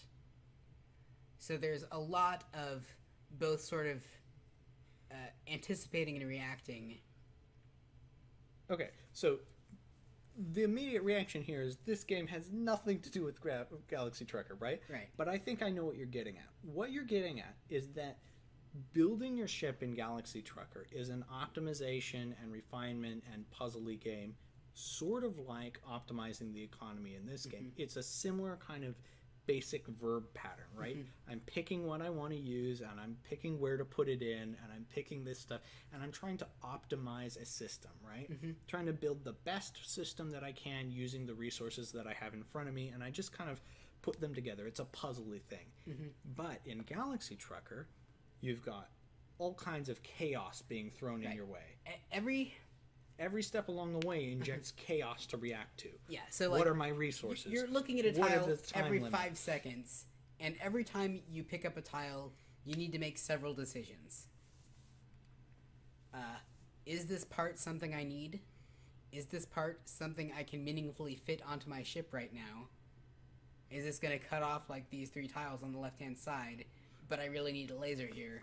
Right. So obviously you're not saying this game should be Galaxy Trucker. Right. You're saying instead that Galaxy Trucker serves as an example of just a few of the things that Galaxy Trucker has, whether it be you don't know what kind of policies you're going to be allowed to implement, or there might be some kind of a unexpected time limit or pressure, or it might be that certain things might get locked out at certain points, or it might be that random events occur, like kind of... The rebels blockade your system and your trade gets cut off. Right, something like that. And so, like, any sort of chaos being thrown at your system that is more impactful than -1 happiness because the rebels are around the system, or something like that. Like, -1 happiness is nothing. That's 5% reduction in income for that system. And like, okay, and I can move my army to break that blockade up, but that means I'm leaving my capital city undefended from any attacks that show up. Right. And it's like, in this case, it's like that doesn't really matter, because what happens if dudes show up at your capital city? That just means you gotta fly destroy their your tiny ship. Yeah, you gotta fly back. But like, if there was an actual impact from that, where the rebels show up, then maybe that would matter more, right? Like, it's sort of like you don't want barbarians to attack your capital city in Civilization. Like, you'd be like, oh shit, I let barbarians attack my capital in Civilization, So right? I'm not quite done with Galaxy Trucker. Okay, go on. So there's I just don't want you to lose everyone in the audience that we still have. Like, we probably still have like 2 people left in the audience, and I don't want you to completely lose those 2 people by comparing this game to Galaxy Trucker. So I want to convince them that you're actually onto something. I think none of those 2 people are going to watch 3 hours of video of this. But okay. Well, the developers might. Okay. Well, the developers should play Galaxy Trucker. Okay, go on. Okay, so you pick up a tile and you have 5 seconds to make a multi-dimensional decision. Okay. And that decision will affect your future decisions, both in the literal sense of if you place it on the board, that changes your options available. It means you're securing that piece now when somebody else might take it later. And it means that, like, oh, if I have a battery-powered laser, then I need to get some lasers on my ship, or batteries on my ship. And that is half of the game. The other half of the game is you send your ships through space, dealing out random event cards, which will inflict all manner of surprising disasters on you. And so you are seeing how well the ship you built stands up to those various disasters, and how well sort of your slapped-together ship anticipates the different kind of disasters, and how well the random factor of those disasters modifies your experience. And the events, like, the bad stuff that happens to you is still exciting and entertaining because it is spectacular. Like, an asteroid hits your ship you're in exactly the wrong location, and half of your ship falls off. Right. And that is funny to watch, even if it's bad for your score. It's a feedback experience. Even though you're not making many decisions, and there are still decision points to make in that, like, do you take the abandoned space station, or do you skip it and take the time bonus? So what you would say as the application to that is to create that chaos. Yes. To create that chaos, and also that, like, that feedback where it's like, and if possible, to have that kind of, it's spectacular to see things fall apart if they can't. That's always great. Yeah. To make a game where losing is fun is the best, right? And constantly shaking up the experience of the game, so that, like, each turn feels a little bit different from the last this one. game really wants to have that puzzly problem solving, but maybe make it so that it's somewhat more reactive in the puzzly problem solving. Maybe not. You don't want it completely reactive, because then it's not, like, you got to make sure that you're not losing this game, because I realize that this game is, you're not the target audience for this game, right? So, like, some of your preferences for what kind of game you want to play might not be things that this game would actually want to implement, because maybe it wants to be that kind of slow, meditative, long-term strategy, not have your plans too messed up. But that doesn't mean that it necessarily wants to have none of those things, right? It might be that, like, your long-term plans are roughly intact, but you're still making short-term adjustments based on things, or, you know, you're still having to build a system which, like in Galaxy Trucker, you're building something early on and you're assembling your infrastructure, and then you've got to be able to use what you've built to absorb the chaos, right? And if what you've built is fragile, and is all based on one city, and that city gets hit by a meteor or something. I'm just making stuff up because Right. you mentioned a meteor comes in from behind and takes off half your thing. Meteor comes in from behind and takes off half your income because this city is struck by a plague, right? This city, like, and maybe the plague's even temporary, but like during this time, your income is shot because this one city just got screwed over, and it's not Or permanently maybe- destroyed because you've invested a lot in that. You don't want it permanently destroyed, but And then- like temporarily, this city is shot, right? And then maybe next game you distribute your cities more, or maybe next game you take a different path down the tech tree and get vaccinations. Right. So that can't happen. Right. You got better biotechs, and you know that event is less likely or impossible. But taking that branch to vaccinations also changes up sort of the microtexture of what other technologies you're developing and such. Right. So when you look at this technology tree, and yeah, it's intimidating and it's huge, and there's red on orange and gray on orange and all this kind of stuff, all these little Okay. micro complaints, but it could still have this same branching structure. But if like if these specific things weren't merely solutions for the challenges that pop up at the beginning, but also the events that occur as the game progresses, and like it turns out that radioactive fallout, maybe like, okay, yeah, it's a challenge that's already present, but like radioactive fallout event type things in other challenges would be also negated if you have deep inhabitation in the location, or you know, that kind of idea, right? Yeah. And also, okay, what is the difference between the three resource types in this game? The three resource Like types. the industry or the biotech or the culture? The difference between the three is actually the difference between these population types, which is in turn the difference between the three, right? So, which is in turn determined by what you picked at the very beginning of the game, which, aside from the three population type orderings, really only determines which branch of the tech tree you have a head start in, and you got this one. That's basically a dead symmetry. Yeah. And there's some thematics to it. There's some thematics to it, and I don't want to, like, personally, I don't want to completely dump on something which is purely thematics. Like, I think purely thematics, there's virtue to that. I think a game can be fun almost entirely on the theme, on the back of its theme. Though I recognize it probably shouldn't be fun entirely off the back. Something's wrong if it's fun only for its theme, right?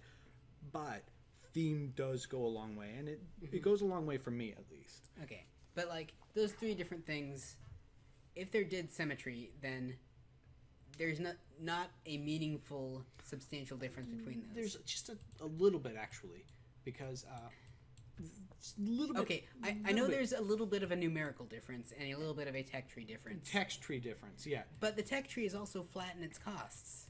So, Sort of, but it's also non-flat in its arrangement. So cultural productivity, you can get district here, which is right off of the base. You can also get system here, which is right off of the base. So flat cultural productivity is way easier to reach than these really buried industrial ones. well, okay, but that's not my point. My point is that how much of a change does it take to transform one of those starting arrangements into another starting arrangement? It takes building 2 techs, 3 techs. What do you mean by a starting arrangement here? Okay, so your choice of your faction stuff determines which 3 technologies you get branching off of the root one. Oh, yeah. It takes building 3 technologies to Oh, yeah, flatten yeah. that symmetry to 0. Yeah. And so to that point, I mean, they're faction stuff where it's more powerful. I mean, that's okay. Let me formulate this thought. I think there are merits in either direction. You can have the faction thing and have it be shallow and say that it only pushes you a little bit in one direction or another. Or you can have the faction thing and have it be it straight up alters your gameplay radically. And I think that there's merits to both directions, and I don't think it's necessarily wrong to go with the shallow one. So what's the Civ in Space game? The Civilization Beyond Earth? Yeah, that one. That one has 3 different factions, and those all have very substantial texture differences throughout the game. Mm-hmm. And that is not a symmetrical choice. It's Yeah, that's a deeper one. yeah. I guess my point is there's virtue to the deeper ones, but I don't think it is necessarily wrong to go with a shallower one. It might be in service of the particular game. I think this fits into your overall concern, though, that all of this stuff is very shallow and that the gameplay feels very...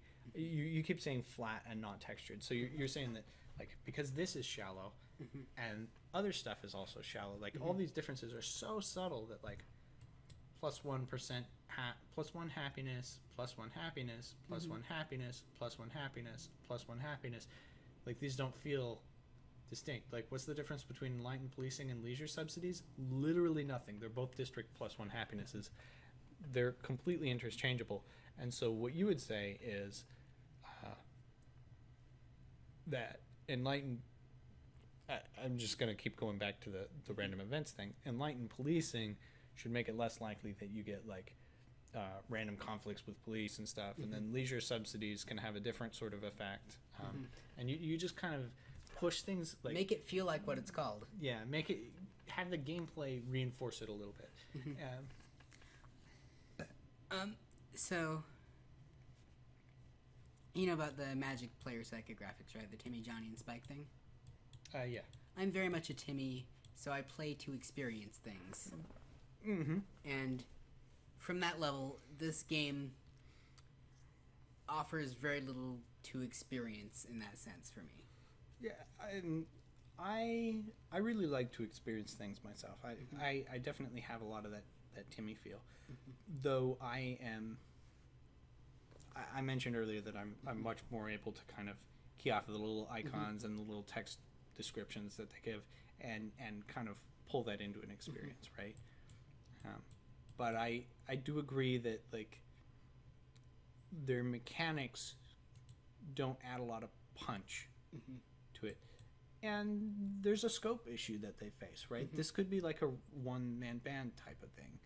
And it might be really difficult for them to add this much texture on a... like, to have this much scope and then actually push all these things in different directions, right? It might not be a thing that they could do. Although you've talked about cutting the district leaf nodes off, you could also cut all of these leaf nodes off the technology tree and then make each of these a much more significant difference, and then slow down technology something that actually progression. means something. Yeah, like cut all the leaf nodes off, and then add more mechanical diversity to each of these techs, and then slow down technology progression, and maybe just start you off in the center, right? Instead of, like, the center and halfway out, right? Okay, so, like, kind of the sort of a design is perfected when there's nothing left to take away idea. Yeah. How much less fun does it get if you chop off all of those leaf nodes? Well, I think you want to adjust a little bit of the balance. Yeah. Because you have many fewer techs in the game. So you want to, like, change the have tech them be rate progression, and you want to kind of re-kit a few of the numbers because you're kind of depending on the existence of these leaf nodes. And, like, there's all these adjustments that you've got to make, but it doesn't make a big difference. That's true. Like, if I were writing a review of this game, I would not complain that that tech was missing from the game if I was playing the game. You might complain that Space Elevator was missing, because this is the only tech that does what it does. Minus 100% interplanet trade cost. However, you probably wouldn't complain if it was swapped with passive farming, Right. which is the District +1 biological specialist multiplier. But I get what you're saying, yeah. So, I just sort of concluding my thoughts on the flatness of this game. I mean, I went into this knowing that it was not my style of game. I'm not a big fan of economy simulators. Right. But I had a hunch, a bad feeling, when the starting choice in the game was the 6 different permutations of 3 items. Mm-hmm. Because that didn't seem like a very interesting choice to you? Not interesting, and showing a lot of... There's a very classic design trap of symmetry for symmetry's sake. And so that was a very symmetrical choice. Okay, so just for, for counterexample's sake, if you were presenting a starting choice and you've got the theme of this game, you've been, the designer's been hit by a bus, this is your baby, right? What do you do with the starting choice? Do you still have Imperial, Panarchy, Commonwealth thing? I might keep the same faction names idea if I understood what each of those. But right. Okay, so Civilization. Okay. Keep going back to it because it's a good game and it's an economy simulator. But the starting choice in Civilization is what leader are you playing, and every leader offers a different benefit, but not just a different benefit, but a different feeling benefit. Mm-hmm. So it's not just plus 20% to bio, plus 20% to industry, plus 20% to cultural as your choice. But it's like plus 20% to bio versus plus 20% to fleet capacity. Versus all your military units have +1 speed. Right. Versus you start with a random wonder. Yeah. So from that choice, you're anticipating something different about that play experience from the last time you played. That symmetrical 6 choices thing, I don't anticipate anything different from making that choice. So you've got all these policies, right? Mm-hmm. And they start out boom, boom, boom, boom. Civilization would say lock out all of this stuff and lock out all of this stuff until you unlock them in the technology tree. Mm-hmm. And you unlock them incidentally on your way to other things, or incidentally as part of another tech or something like that. Mm-hmm. That's what Civilization would say to do. Is they would actually say, if you want the ability to drop into something else, and they also wouldn't say put these on a scale like this. They would say that the military policy is probably okay, though vassalage and civil defense are not very distinct. Okay, so half rebel versus double yours. This is the culture tree in the updated Sim 5, basically. I guess so, yeah. Although, well, I'm thinking of Alpha Centauri, because Alpha Centauri actually had axes like this. Okay, I have not played Alpha Centauri specifically. So. But it actually had axes kind of like these, where you've got religious policy, pick one of 4, right? And then you pick one, and then the combination kind of crafts your thing. But each one becomes a basket of several bonuses. So, like, you might have a religious policy, which gives you +1 to military troop training, -2 to research, +1 to morale in your cities, and plus 10% to upkeep costs for science buildings, or something like that. And then you just get this basket of bonuses, and some of them are really good, and some of them are really bad. But in combination with other things, you can craft a min-max down a certain tree, but then you can craft a min-max down a different tree, and then there's also costs to switching over time. So like, you can't just like swap them every turn, which, especially on this scale, this science one, because there's no cost to swapping the science one, this is really odd. And that's not a programming bug, that's a design bug. Yeah, they should patch this. They should actually just like do something about this cultural policy bar. This is a problem. This one, because population growth is over time, different. This one, because, again, wealth levels, population, and also there's a weird interaction between income and wealth levels. So, like, I have not solved the economic policy slider, so that's kind of interesting, because those aren't independent axes. But it's an optimization problem, too. And it's only a thing that needs solving because it's hard to fit the equation for how exactly that works in my head. It would be more interesting, though, if, like, you had planned economy, which is +2, -50, right? This thing, get rid of this thing, replace it with something different, right? Something unique. Sort of like the difference between junta, and vassalage, right? +1 fear, 75% control to overthrow versus double fleet capacity versus they can't overthrow, but they cause +1 terror. Also, those two center options are identical. Yeah, pretty much. Like half rebel versus double me. This is slightly better. I think actually with the mechanics of how the rebels work, that is hugely superior. Because your rebel ships are still showing up one at a time. Sort of. So once you reach the point where you're stationing fleets on every system, rebels will save up until they're bigger than you. So after you reach a really full fleet, you can switch to civil defense once you're happy with your fleet numbers, and then you'll slow the rate that the rebels bug you. But that's honestly just like slowing the rate at which the rebels bug you, right? It's not rich gameplay. It's actually about slowing down the pace of the not rich gameplay that's annoying you. And that's not a decision even. That's remembering to flip the switch on the correct turn. So it's kind of weird. So, but yeah, but left versus right versus middle is interesting, and in fact, rebels cannot overthrow at the expense of making rebels more damaging. I really like the peacekeeping option. This is really cool, and I think it would be cool if more of the game had stuff like this. but yeah. And I grant that rebels cannot overthrow is on the same axis as the rebel overthrow axis, which is displayed across here, but this one straight out There's a removes texture that difference. mechanic. Yes. That's a texture difference.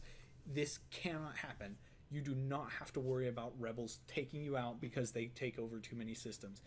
They cannot take you out, right? They cannot overthrow you. That is not a mechanic anymore. So That's cool.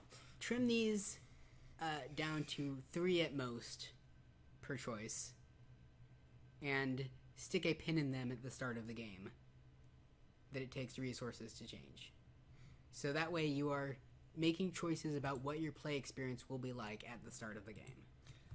I wouldn't even necessarily go to 3 at most because I know that I've seen Alpha Centauri and they did 4, I think, and it was really good.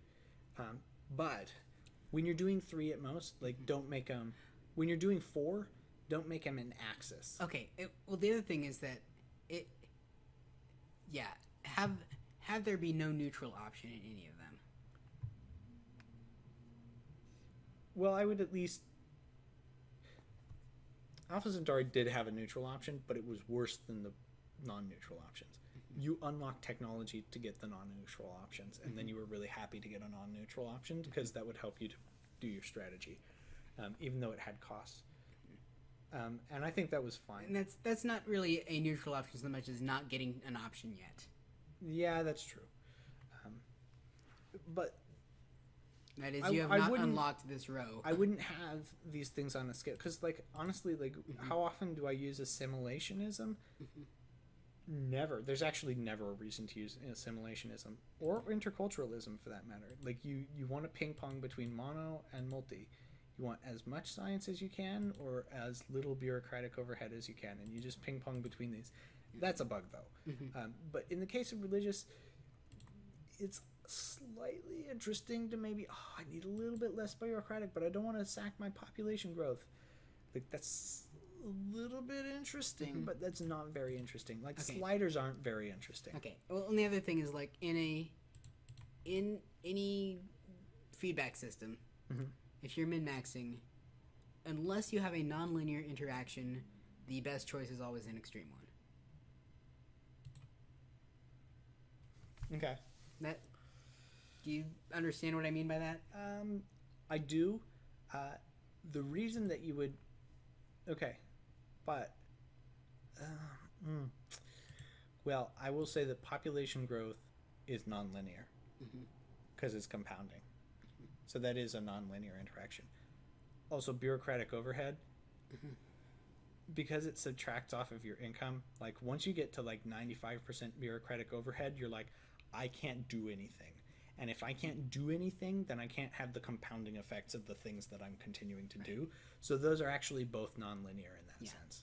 So But- in that case, that is that isn't two linear interactions, right? That being said, I still feel that most of the time an extreme is ideal on religious policy. Like most of the time, you're either care about population growth or you don't care about population growth right now, because you're like at the end of the game and you're fine with population as it is now. You just need to build a few more things, and you need the money now. Like if your choice space is a polygon and your most effective option is a point outside that polygon, the closest point inside the polygon is always going to be on an edge of the polygon, and probably on a corner. Yeah. Well, I think we should probably wrap this up. We're off on tangents now. We've been doing the post play analysis for probably the last hour or so, or maybe more. We're at 3 hours and 50 minutes on this game. It's been interesting.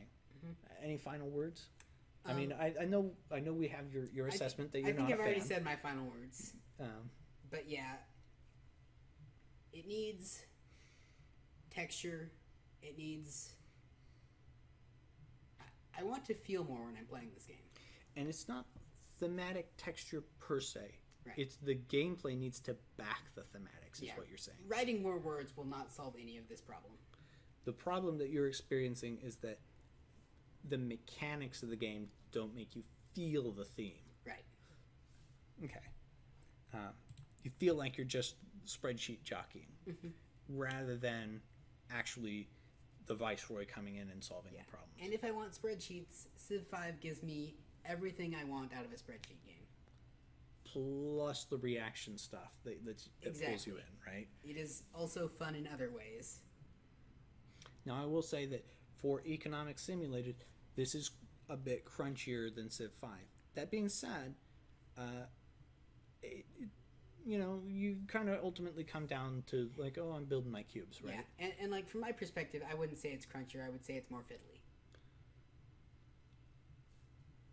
I recognize that, though I'm also going to dismiss that as your perspective, since I know that this isn't really your game style.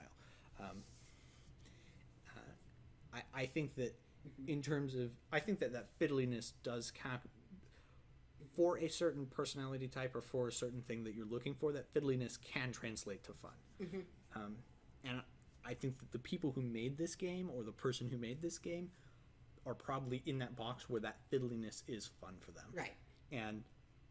And I respect that, right? Because I can appreciate that. Like, obviously, you've seen me put a pretty good number of hours into this game. I'm entirely in favor of people getting to play the games they want to play. Right. But nonetheless, I think that a lot of what you've talked about would make for it a better game. Although, obviously, you don't want to make it go... You don't want to turn it into Galaxy Trucker, because then it's not the same game, right? Of course, yeah. But I see what you mean about there being some lessons from the chaos of it, right? Some lessons about making it more reactive, making the game feel, not just look like it, and not just claim to be it, but like really having the mechanics hit you in the face with the theme, and not just tell you the theme, right? Making the game so that if you take all the skin off of it, you'd still know, oh, this is some sort of disaster which is affecting this thing, and I need to solve it because it's making ongoing problems for it, right? And not just this is a debuff which I need to remove by moving some from column A to column B, right? Okay, so like Starships, it has the trappings of a economy game in it. Sid Meier's Starships? Yeah. Okay. You got the food and the credits or energy or whatever it is. Oh yeah, super shallow though. Super shallow. But like that is too thin to be an economy game. Oh yeah. Yeah. But it still has some texture to it. Okay. Like, you're exploring to find a planet that will let you build this thing efficiently, that sort of thing. There is... And that texture there comes from the exploration aspect, the surprise of discovery, of finding things and hoping to find something, and what can I do with this? So that actually makes me realize, and I think this game presents you with no new information. Yeah. Well, and I think part of their concept was that it's not like an explore 4X. That's funny because this game looks a lot like a 4X game, but it's not a 4X game. There's no exploration. The extermination is really small. There's the exploitation, and then there's the I don't know what the 4X Expand. is. Expand. There's no expansion. Yeah. Though I guess there's vertical. No, There's that's just make your numbers larger. there's bigger. There's upward expansion, but that's not. I don't think that's what they That's not meant by. expansion. That's not expansion in the 4X sense, right? And so it cuts two of those off, and that doesn't mean that it's a bad game, but there's not a lot to replace those. There's no rich. They don't make it richer. They make it. I don't necessarily. I think what you would say is that it's not actually deeper. It's just more fiddly, and Yes. that more fiddliness. That's There a is subjective thing. That's a subjective thing, and that might be a good thing, but it would be a better thing if they were able to find that depth to it, able to like get that,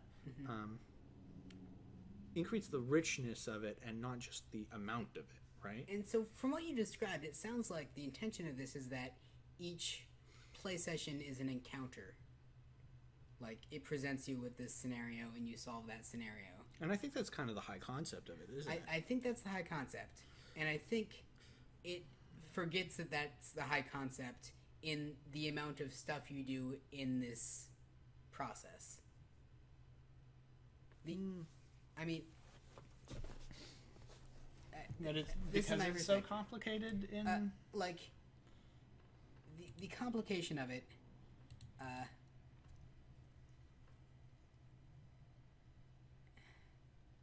it's kind of like the tech tree and the districts. It's too hard to chunk the experience as an experience because you're digging down into the fiddles. Okay. But that is also a subjective thing. There are definitely people who love way too much detail on their thing. They love being able to go into every little piece and polish up and refine every little piece and make it all add up into a beautiful whole. I think part of the challenge that this game has in scratching that itch as well as it could is that there are coarse-grained things in building your cubes that you can do that just trivialize all the little fiddlies that you can do on the district level. Because like if it's a game about building cubes, like just finding these places and then super multiplying these ones, and that's just the most efficient way to play, then why do I need to go to like here and think about what do I need to do here? Because this is kind of a crap place, so I'm not going to invest in this place that much, right? So why does this planet exist?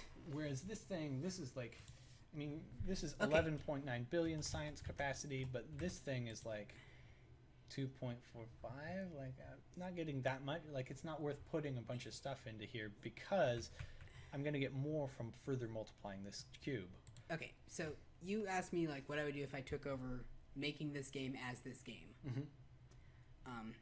And the one thing I would do while leaving the game as close to this as it is have a campaign mode. A campaign mode. Where it presents you with a different scenario each time and it builds upon those experiences. So like the first scenario is you have one planet.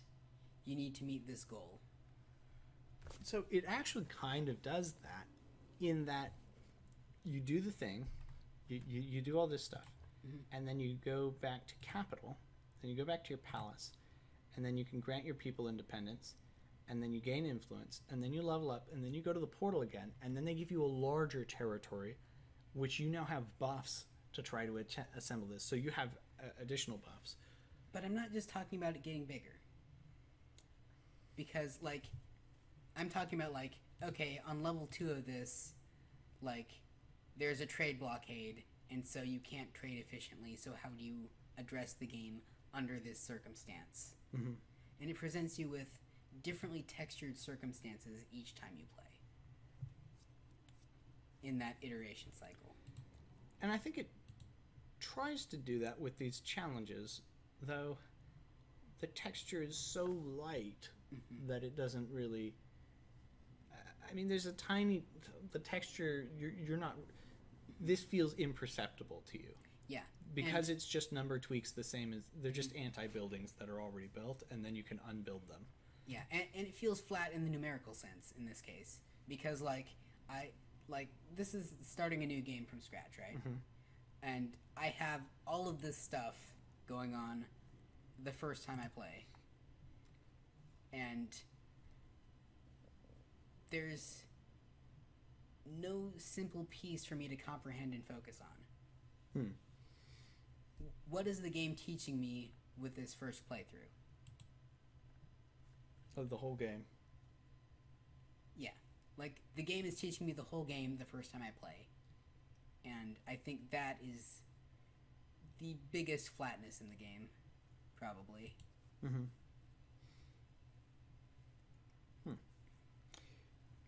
So I think the thing that I would do is I would do... okay. The first thing, the absolute first thing I would do is fix the heck out of the cultural policy slider. Like, that's just a bug. So that's a design bug, not a coding bug. That's a oh, we got to rethink this. This isn't working as intended, right? Oh, in practice this is really broken, so we just got to fix that. So that's the absolute first thing I would do. It's kind of like when I started working on Liberal Crime Squad, the first thing I did was I just broke some min-max strategy. I just killed a min-max strategy that I thought was making the game less fun, right? Well, yeah, because if there's a single best strategy, then the rest of the game vanishes. Yeah, the first thing I do is just nerf the min-max. So that's the first thing I would do. But then the second thing I would do is I would really amp up how much you should care about these things. I would make these way more important. I would make them block promotion, like an influence, have a big negative impact on influence because they're not solved. I would make them more impactful. I would make them not just like, oh, -1 crowding limit on this planet. I would make it like, oh, -3 crowding limit on this planet. Like, holy crap.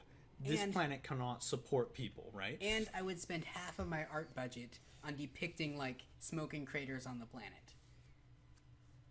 I wouldn't even necessarily need to do that, but then I would not only add big impacts, but I would also add random events as long as these things aren't solved. Right. That keep occurring, like, and you just get random events related to these things. And I would also add a few random events for positive things. Like, I would try to put a random event on every single tech, right? And this isn't something that I'd ever do post-release, right? Couldn't do this post-release, but I think you're probably right about the districts. I think you're probably right that this game could survive cutting the districts and being only planet levels. I honestly think that, thinking about it, I think you're right. I think that would be a better game, even after putting a lot of time and actually I enjoy this game. I think you're right that if the game were smaller scale, it would probably be a better game. Oh, another thing about the disasters as they currently stand is you solve every single disaster the exact same way. Yeah. You get to a point on the tech tree, and then you spend a chunk of money. And they cost exactly as much as just a development. I mean, it's just the second development that you get, and you just anti-develop it. And I think it's really weird that you pay an ongoing upkeep. Like, I would prefer one of two things. And these aren't even, this don't address what you just said, but I would prefer either you buy the connected development and it cures that problem and replaces that problem. So in order to cure orbital bombardment, you build superscalar towers. And when you build superscalar towers, it covers up orbital bombardment as a problem in that district or something, right? And I recognize that they might not want to do that because they've connected a planet-wide challenge to a district challenge. I get that. And the reverse is really awkward, right? But then the alternative would be that when you solve this problem, maybe it costs a lot of money to solve, right? Maybe it's a big deal to solve this problem. But once you do it, it's gone. You're paying no upkeep. You have cured it. It's not even like when I go into one of these places and you find a cured thing on here, this thing is like, it's still there, but it's got these little blue things that indicate that it's cured, it would be gone. Chit off the board. Yeah. You have solved this. Boom. It's done. So the other thing, like, what if you solved orbital bombardment by you send a battle cruiser to that planet? Right, that's a slightly different theme. Yeah. Because orbital bombardment is the after effects of it rather than ongoing. But, like, yeah, you solve orbital bombardment by increasing the security of the planet. Like, or you could do that with, like, a territorial dispute, right? You solve territorial dispute by having 2 fear of the law on the planet. Right? Once you have enough vice-regal fleets in orbit that you create 2 fear of the law on the planet, territorial dispute is solved. Something like that. Make each problem a minigame. Where you're trying to, yeah, you kind of have these different angles, and you know they might not do exactly that, right? But along those lines, where you kind of have different angles. I think that's probably. I mean, I feel like that's a thing you see in board games a lot. Like, this problem gets resolved when this state is true. You remove this card when you have at least 2 fear of law. Yeah. Okay, well, I think we really ought to wrap this up. We're over 4 hours now. Yeah. So thanks for playing this with me. Thanks for learning about this with me, and thanks for sharing your thoughts. I realized that given that like 50% or more of our audience is probably like the guy or people who made the game, that they may not be really happy to hear all the various ways in which you aren't a fan of the game. But well, thanks to both you and the audience for putting up with my ranting. Yeah, and they're still interesting, and I think it's still a lot of good points, even though, you know, in some ways I have different perspectives, but in other ways I agree, right? So a lot of the things, I agree with what you've said, even if it's just like, what they did is legitimate, though, yeah, it would still be a better game if they'd done what you did, right? Ultimately, like, the reason I'm so passionate about this and enthusiastic in my arguments is because I want to see it become a better game. Yeah. I like to see games get better. I like to see better games being made. And I think it would be really awesome if there were some relatively inexpensive, not like the big refactors like, kill all the districts, right? They're never going to do that, most likely, because it's already released, right? They're not going to, that's not a thing that they are likely to consider. But if they make a sequel. But they could certainly crank these guys up, and I fully expect that they will do something about the policy, this cultural policy tracker, right? There's various things, or yeah, if they make a sequel, like you said, then you know, maybe there's more that they can do to really add that punch. And you know, if they've played Paradox games, which I suspect they have, right? They probably know what I'm talking about with the random event stuff, because that's all over Paradox games, and I think that adds a ton of the sort of texture that you're talking about, where you know, you're sitting there and you've got warring nations in the system, and you get ongoing disasters occurring because you have warring nations in the system. Like, whoa, it's not just influence blocker for the entire system.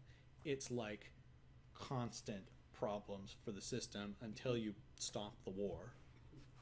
And the other sort of general advice is that anytime you're tempted to make something symmetrical, step back and ask yourself, why is it important that this be symmetrical? Especially in this case, because you're making it symmetrical between 3 factions in a single player game. What's the point of having 3 factions if you're going to make them symmetrical? Truthfully, there isn't really one. So if you're going to have 3 factions, sure as hell don't make them symmetrical, right? Make them as different as reasonable, right? As different as practical. Make the play experience as different as possible without costing yourself a lot of work tuning it. Right. Like, you don't want to just, like, throw the game out the window in the sake of, you know, making radically... you don't want to make 3 different games, obviously. And there's a limit, right? So there's a practical limit. But at the same time, you don't want them to feel the same. And even if it's just something like the Imperials get 50% more fleets, or the Panarchy gets double influence. Like those things are substantial, small number thing, but they're still way more significant than what actually the faction differences are, which is basically the factions aren't different in almost any way. Like, and I think the temptation for symmetry is because it looks pretty and it feels safe. And it feels like balance, right? Yeah. But it's the wrong kind of balance. Right. Like the right kind of balance is where you've got two different things, one in each hand, and neither is heavier than the other, though they definitely look and feel different. But in this case, you put the same thing in each hand, and then you give one a pink tie and one a green tie, and you say, well, they're balanced. And it's like, yeah, but why did you put one in? Why do you have two? Okay. Because they're the same thing, just So with different tie colors. What I mean by the safety thing is I think, like, you feel confident that none of these options are going to make the game less fun. Right. And I think you should not feel confident of that. I think what you're changing should be different enough that you're not sure if that will make the game more fun or less fun. And then you can tune it to make sure it's about as fun. But Yeah. if you're not staking that, it's not enough of a difference. And I have to, again, make the acknowledgement that this game was probably a very small scope game. Right. Right? So they probably didn't want to risk too much on big differences between factions and stuff like that. But then don't make fake scope. Right. But they could at least do things like I mentioned like the fleet size versus influence scale. Those are simple number things. They could probably do that super easily because it's just number multiplications, right? There's no actual gameplay difference. But even that is a real difference between the factions. It's not what you would ask for, right? It's not what you'd suggest.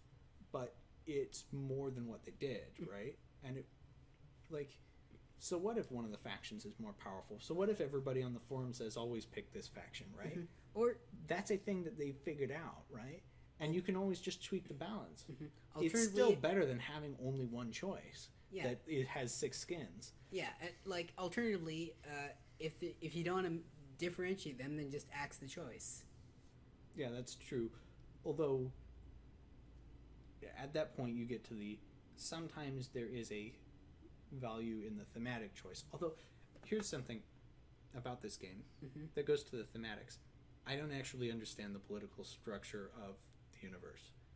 There's the Panarchy and the Imperium and the Commonwealth, and I don't fully understand the relationships. Like, I need a lore sheet that just straight up explains what the universe looks like. They don't really hit any archetypes in your head. There's a little bit of it, but not.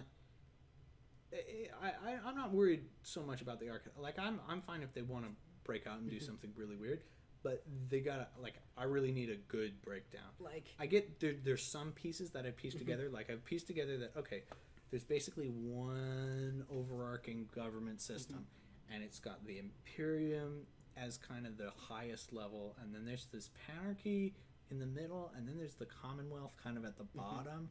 But that's just kind of what I pieced together. Like, I never had a concise explanation of what does the galactic government actually look like, and what's the relationships between these factions. at the risk of going off the analogy deep end again, like, if this game were a movie, the trailer would need to tell you all you need to know about the factions. Like, if the factions are going to be something meaningful. Well, if it was a movie, I think the trailer would need to not tell you about the factions and would need to show you a lot of action scenes and give you characters delivering dramatic emotional lines and tell you that, oh man, this game is going to punch you in the gut and show you big vistas of, like, smoking craters and things. Like, I think that's completely the opposite of what a real movie trailer would need to do. Well, but, like, if the factions are something you need to care about, then they need to feel like something. I think they need to do that in the movie itself and maybe hint at it in the trailers, but I don't think they need to explain it. Okay, if it's a single player game, maybe not. Like, but, like, if these factions are actually, like, opposing each other, then what is the dramatic tension between them? That's my point. Maybe, but like, take StarCraft, right? Mm-hmm. Does StarCraft trailer need to establish what the relationships between the factions are, or do they just need to establish, oh man, this game has like space elves and dudes with guns and those guys from Alien? That's a fair point.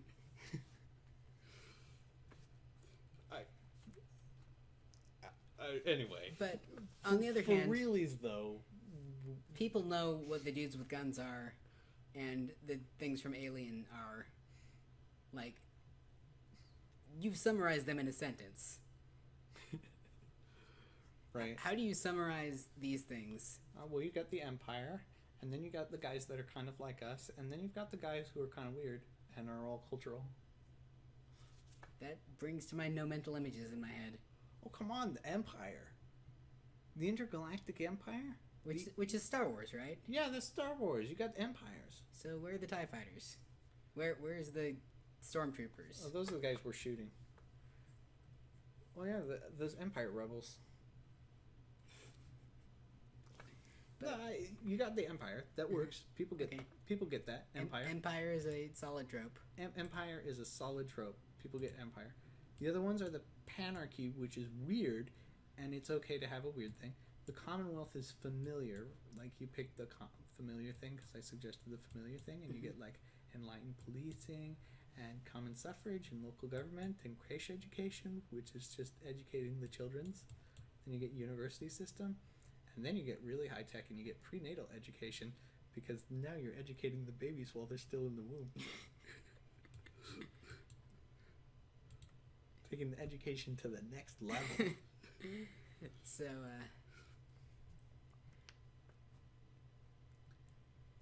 You can see that I am able to happily grab on to the thin thematics that comes from the little icon and the text description. Like, I enjoy the attention to detail that they gave and like creating all these little icons and all this stuff. Like, I actually enjoy all this stuff. Like, that stuff's fun for me.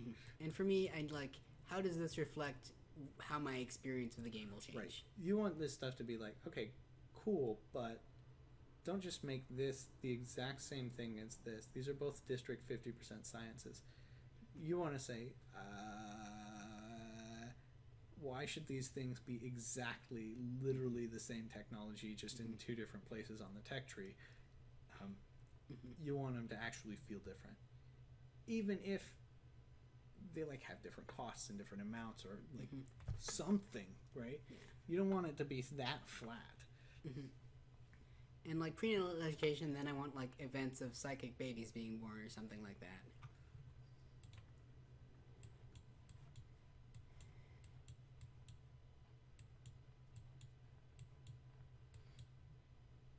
Prenatal brainwashing.